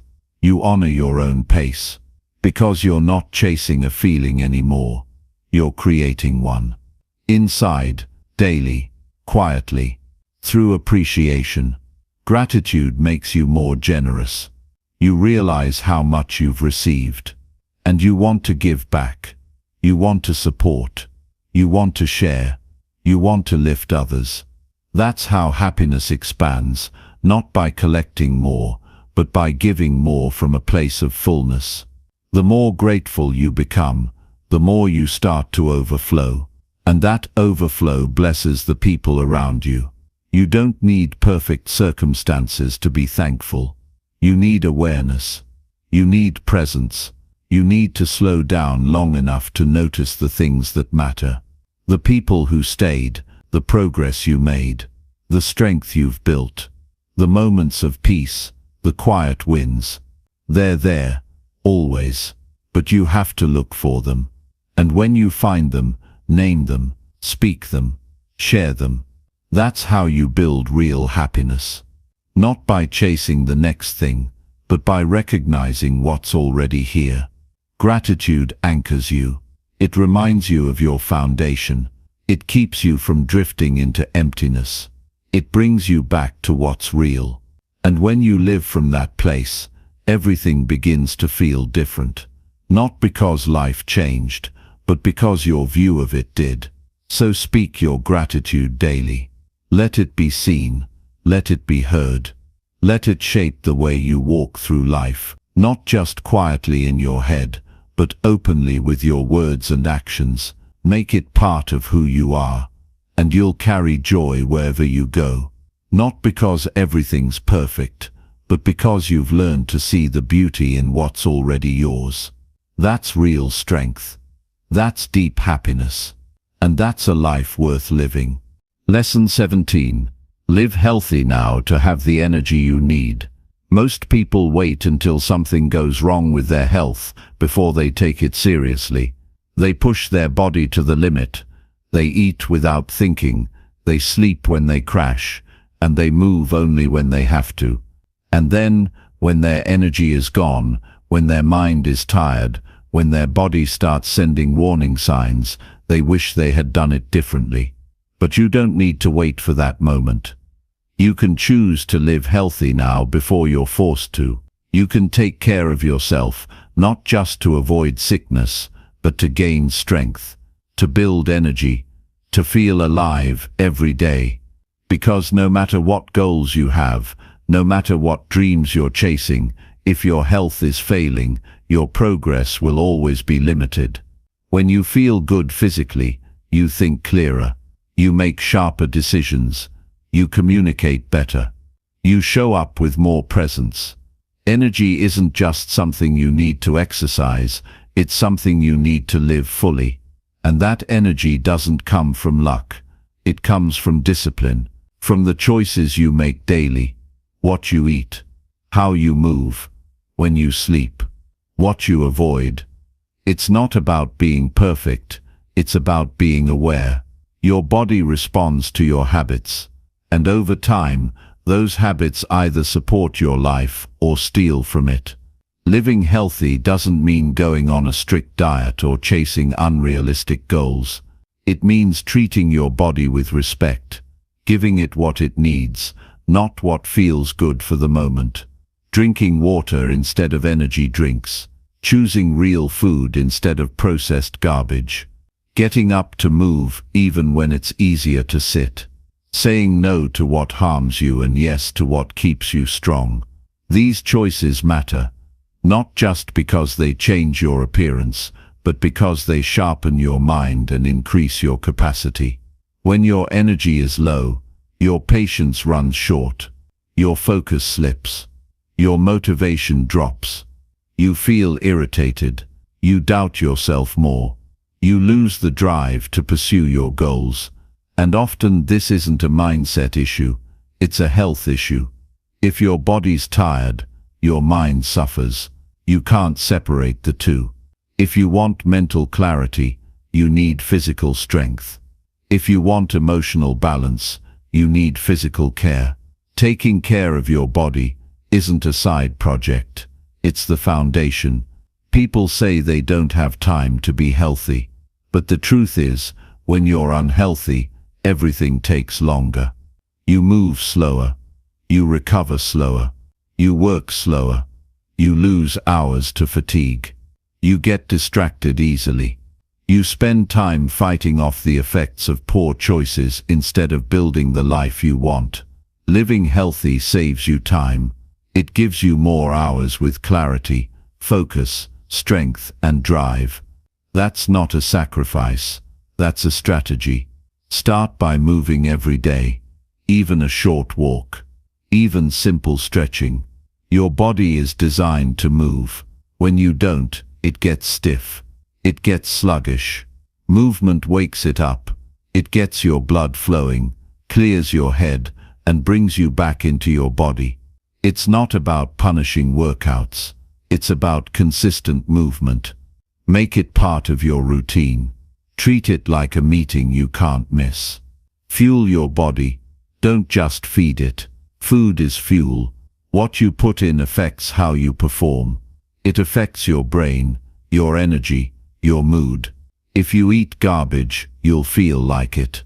If you skip meals and survive on caffeine and sugar, your system crashes, your energy dips. You become reactive instead of intentional. But when you eat to nourish, when you eat for strength, your body gives back. It works with you, not against you. Rest is not laziness, it's repair, it's renewal, it's how your body rebuilds. Sleep is one of the most underrated tools for health and high performance. When you sleep well, your mind resets. Your body recovers, your emotions stabilize. If you're always tired, your decisions suffer. Your focus fades. You lose passion. Don't wear sleep deprivation like a badge of honor. You don't get extra credit for burnout. You get results from showing up rested, ready, and sharp. Watch what you consume, not just food, but information. Your mental health is tied to your physical health. If you're constantly feeding your brain with negativity, drama, or distraction, your nervous system stays on high alert. You feel anxious. You feel drained. Limit what doesn't serve you. Choose what brings you calm, clarity, and motivation.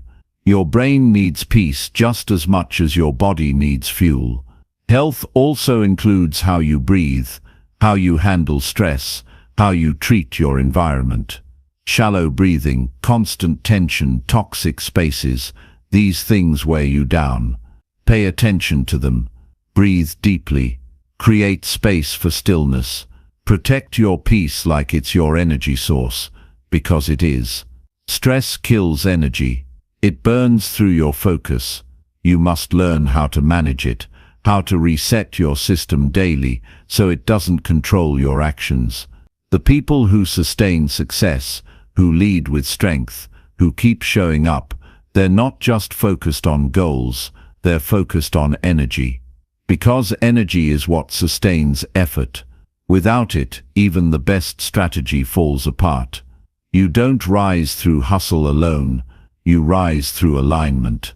And alignment includes taking care of your body like it's part of your mission, because it is.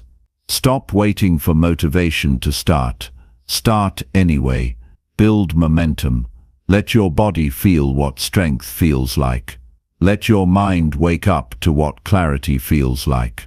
When you treat yourself with care, you build self-respect. You prove to yourself that your life matters, that your time is valuable, that you are worth effort, and that mindset becomes your fuel. It's not about being the fittest, it's about being ready, being steady, being focused. When others are crashing, you're clear. When others are panicking, you're calm, because your health gives you an edge. It keeps you grounded. It allows you to push when needed and recover when necessary. That balance is where your power lives. You don't need a gym. You don't need supplements. You don't need fancy gear. You need a decision. You need to start where you are, with what you have, right now. Walk, breathe, drink water, eat with intention, sleep with purpose, move your body, protect your peace. These simple steps done daily change your life. They build strength from the inside out. Don't treat health like an option. Treat it like a standard. Don't treat energy like a luxury. Treat it like a requirement. Every choice either builds or breaks that energy. And when you realize that, you stop negotiating with bad habits. You stop justifying harmful routines. You start choosing differently, not because you're trying to be perfect, but because you're trying to be ready for the life you're building. And make no mistake, your goals will require energy. Your vision will demand it. Your relationships will need it. You can't give your best to the world if you're running on empty. You can't show up for others if you're neglecting yourself. You can't build something meaningful from a body that's barely getting by. Strength is not built in theory. It's built through practice, through care, through showing up for yourself every single day. And no one else can do it for you. No one else can eat for you, move for you, sleep for you, protect your health for you. This is your responsibility. And that responsibility is a gift, because it means you're in control. You don't have to wait. You don't have to hope. You can choose. Right now. One step, one habit, one commitment at a time. Live healthy now, not because you're afraid of getting sick, but because you want to live fully, because you want to lead with strength, because you want to show up with energy, because you want to enjoy your time instead of just surviving it. That's what health gives you. Not just years but quality. Not just survival but vitality. Not just a body that functions, but one that carries your mission with strength and stability. You get one body, one mind, one chance to use it well. Respect it. Take care of it. Don't wait until it breaks. Build it now. Strengthen it now. Fuel it now. And let it become the engine that drives everything you want to do. That's the path to lasting energy. That's the foundation for a focused, purpose-driven life. And it starts with how you treat yourself every single day. Lesson 18. Always tell the truth, no matter the consequence. Telling the truth is one of the hardest things to do in a world that constantly rewards appearances. People lie every day, not always with bad intentions, but because they're afraid. Afraid of being judged. Afraid of losing respect. Afraid of causing conflict. Afraid of facing consequences. So they choose the easier route. They tell half-truths.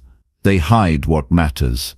They say what others want to hear, but what they don't realize is that every time they choose a lie, they lose a piece of themselves. And over time, those pieces add up.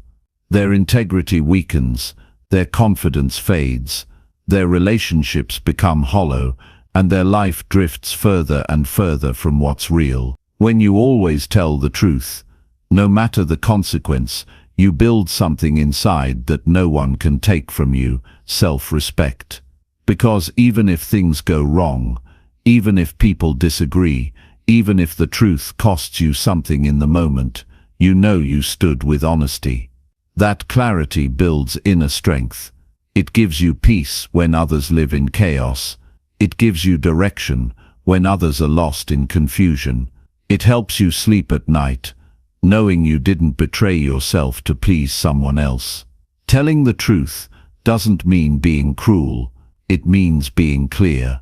It means refusing to fake, pretend, or manipulate.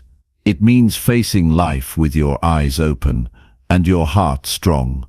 There will be moments when telling the truth feels risky, when silence feels safer, when a small lie seems harmless. But you must ask yourself, what kind of person am I becoming if I keep avoiding honesty? If I keep building my life on things that aren't real? The truth may cost you something now, but a lie will cost you everything later. People say they want the truth, but most can't handle it. That's why so many avoid saying it. But your job is not to protect people with lies. Your job is to be honest with yourself and with others. If the truth hurts, let it hurt, because sometimes pain is the only way growth begins. People don't grow from fake comfort.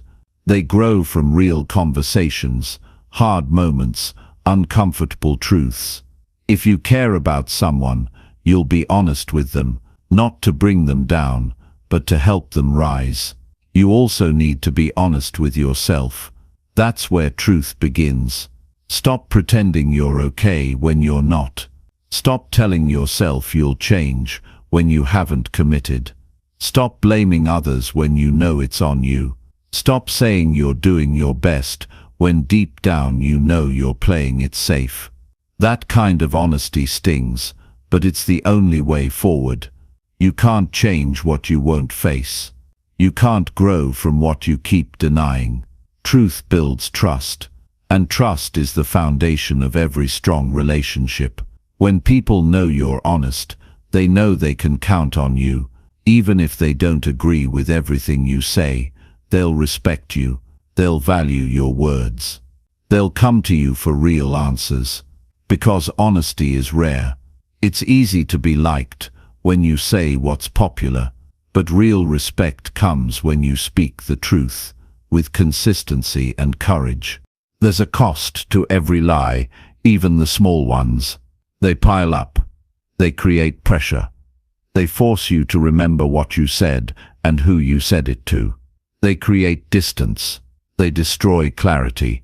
And the worst part is, they always come out.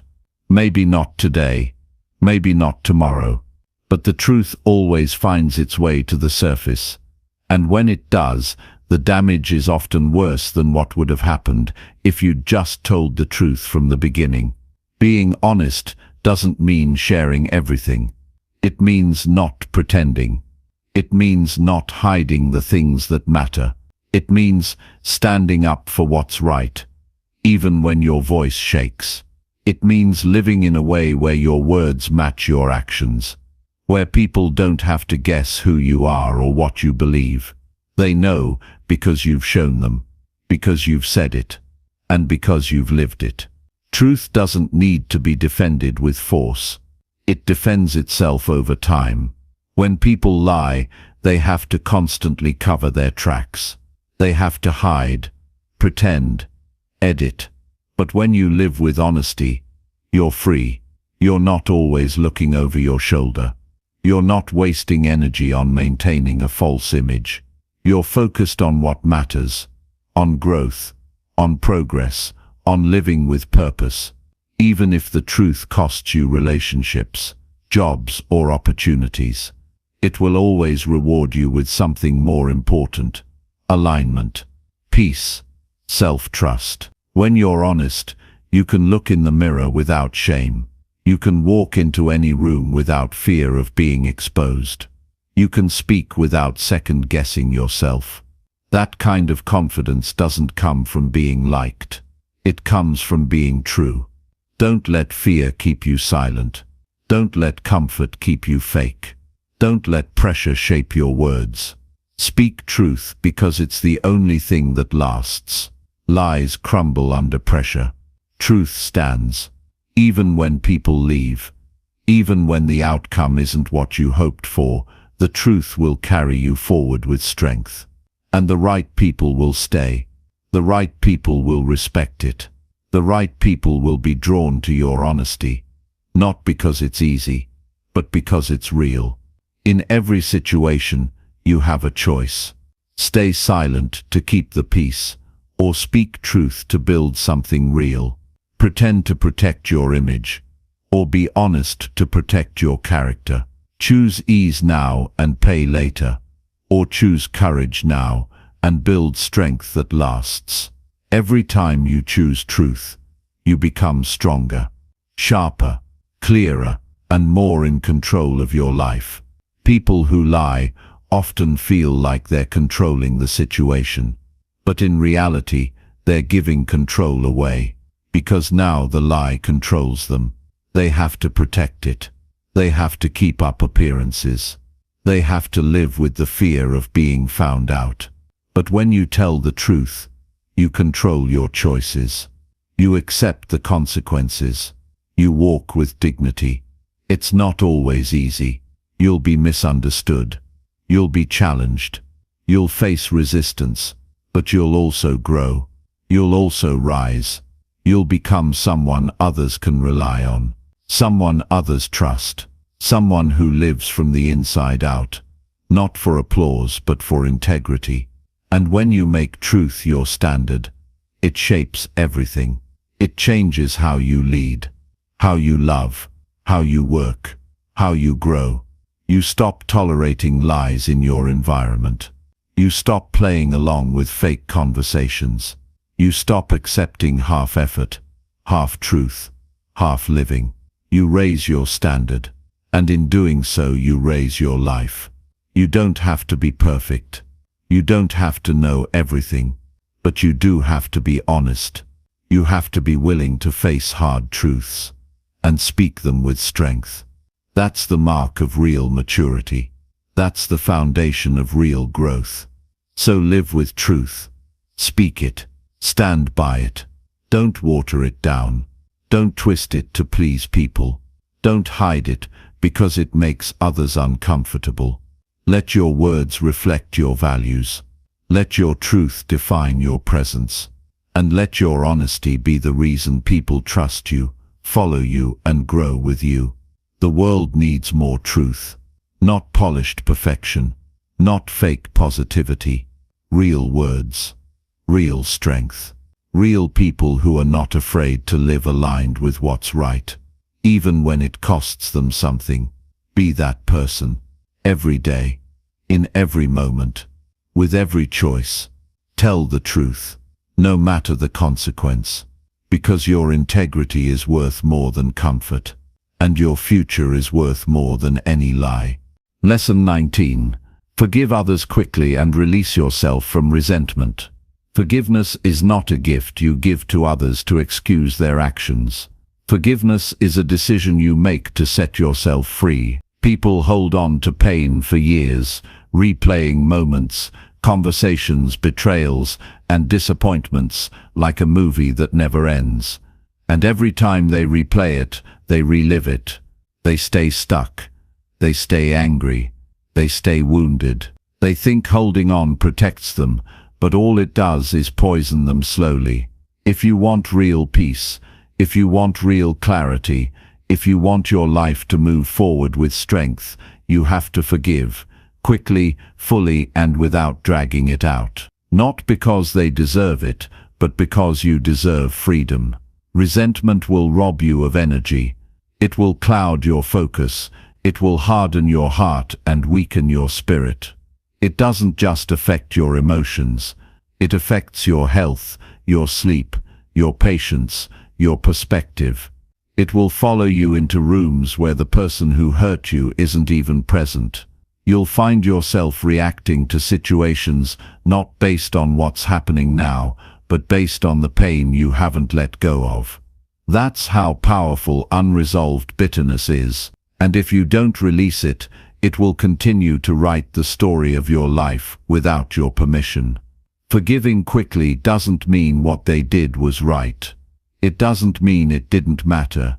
It means you're refusing to let it define your mood, your future, or your worth. It means you've decided that your energy is too valuable to spend on anger. It means you're choosing strength over spite, growth over grudges, peace over punishment. Because at the end of the day, carrying resentment is like dragging weight through every season of life.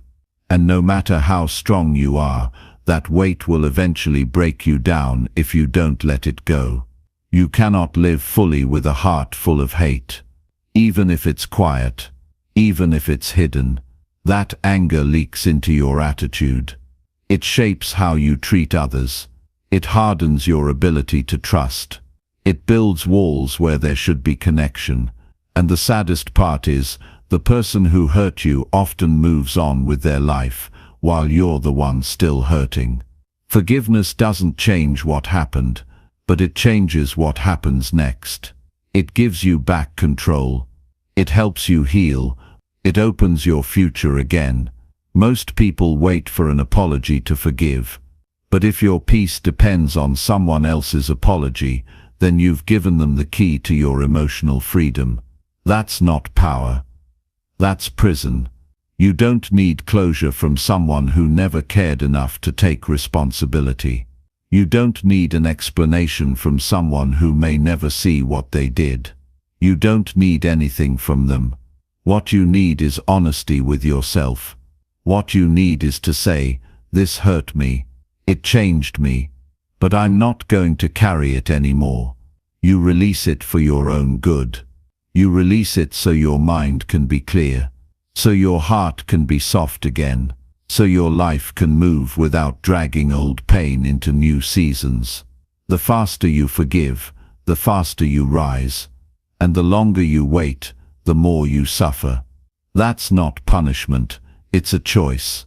And every moment you hold on to the story, you're choosing to relive the damage. Forgiveness ends the loop. It's not a feeling, it's a decision.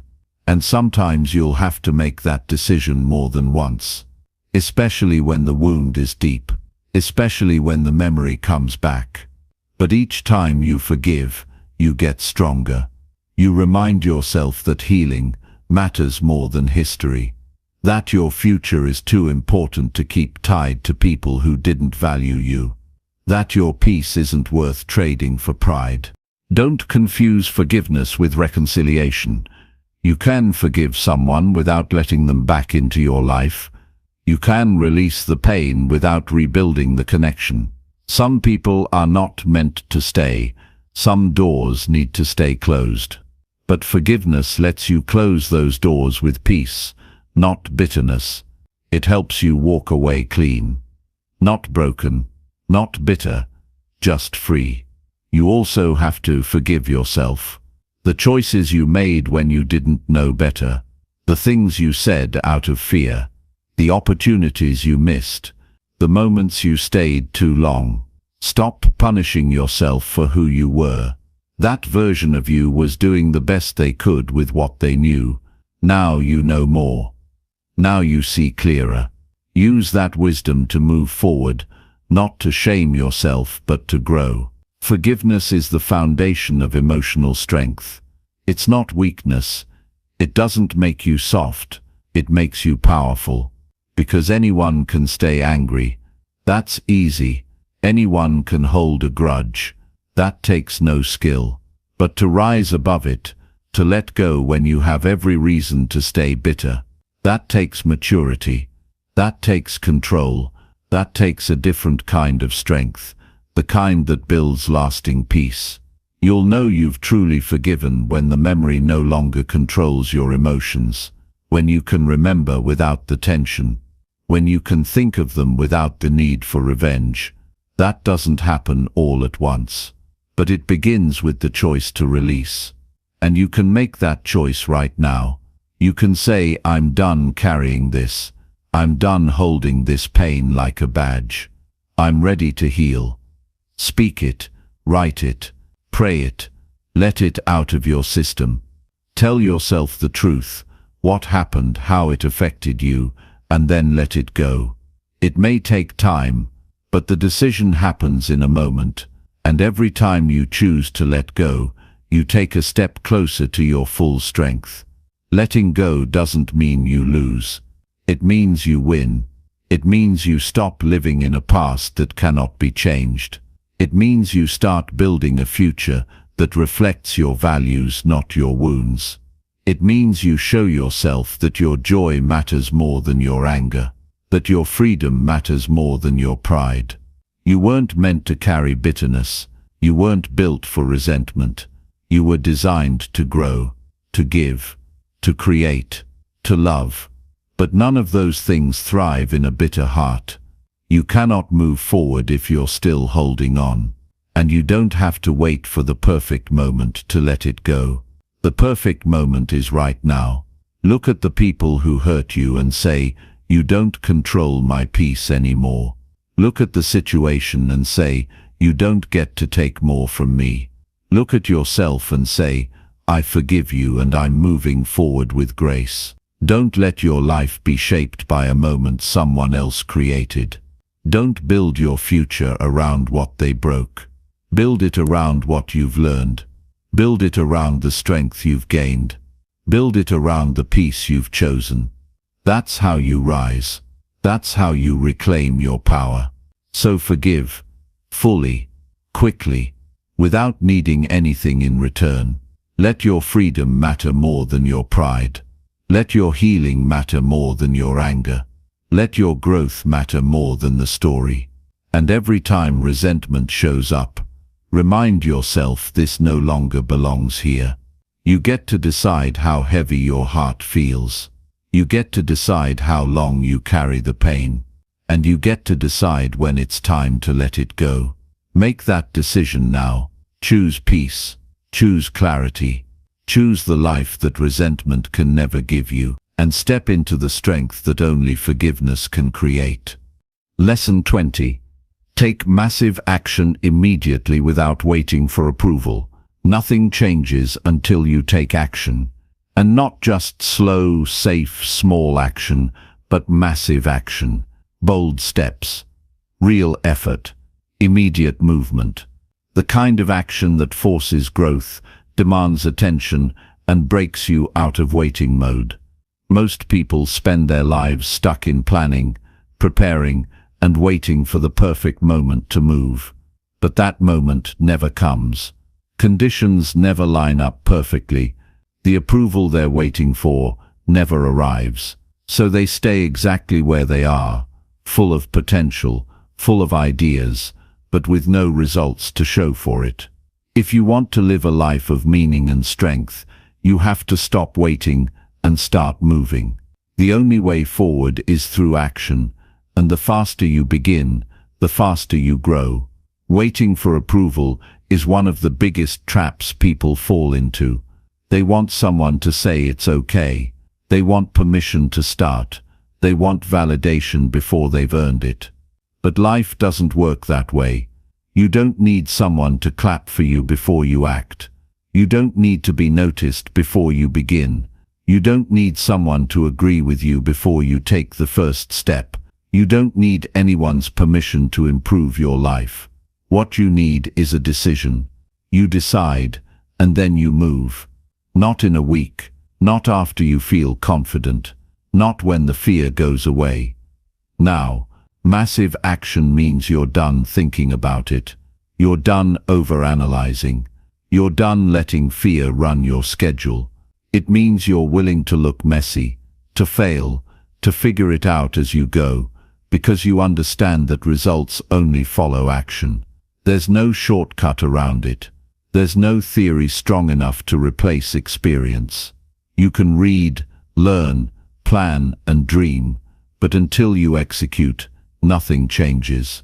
Your life stays the same. Your habits stay the same. Your mindset stays the same, because nothing happens without action. Every goal you have is waiting on the other side of action. Not more vision boards, not more motivation videos, not more brainstorming sessions. Action, doing the thing, starting the project, showing up to the gym, making the call, having the conversation, writing the page, launching the idea, taking the step you've been putting off, and doing it with urgency, not recklessness, but urgency, because the longer you wait, the more doubt builds. The longer you hesitate, the more fear grows. The more you delay, the harder it becomes to move. You gain confidence by acting before you feel ready. You gain clarity by doing, not by thinking. You figure out what works by trying, failing, adjusting, and repeating. You don't need a perfect plan. You need consistent, courageous effort. Action is how you build momentum, and momentum is how you change your life. It makes the hard parts easier. It makes the next step clearer. It removes the mental clutter and replaces it with direction.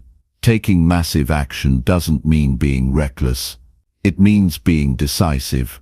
It means saying, I don't have all the answers, but I'm moving anyway. It means trusting your instinct and your vision more than other people's opinions. Because if you keep asking for approval, you'll always find someone who doubts you. You'll always find someone who tells you to wait, to slow down, to play it safe. And if you listen, your life will shrink to fit their fears.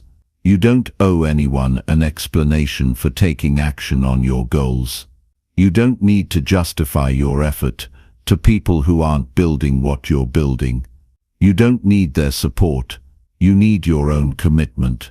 Most people won't understand your urgency until they see your results. So don't wait for them to catch up. Move first. Let your results speak for you. You also have to stop asking for signs. Everything doesn't need to line up. You don't need confirmation from the world. You need discipline. You need fire. You need to stop hesitating every time something feels unfamiliar. Massive action requires you to break patterns. It requires you to disrupt your routine. It pulls you out of comfort and into growth. And that transition will never feel easy, but it will be worth it.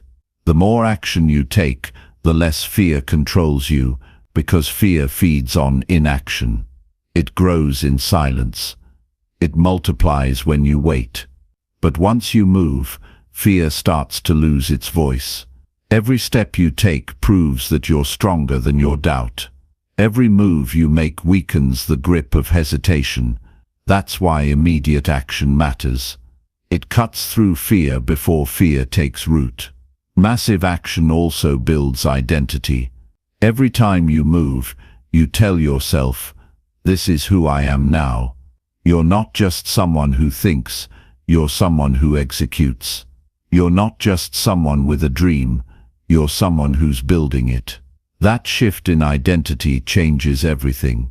You stop needing external motivation because now your behavior is driven from within. You become a person of momentum, of movement, of mission. That's how winners are built. You won't feel ready. That's part of the process. You won't have all the answers. You'll doubt yourself. You'll feel exposed. But that's exactly where transformation happens. In the doing, in the trying, in the risking. You become stronger not by staying safe, but by moving through fear with focus. No one becomes great by staying comfortable.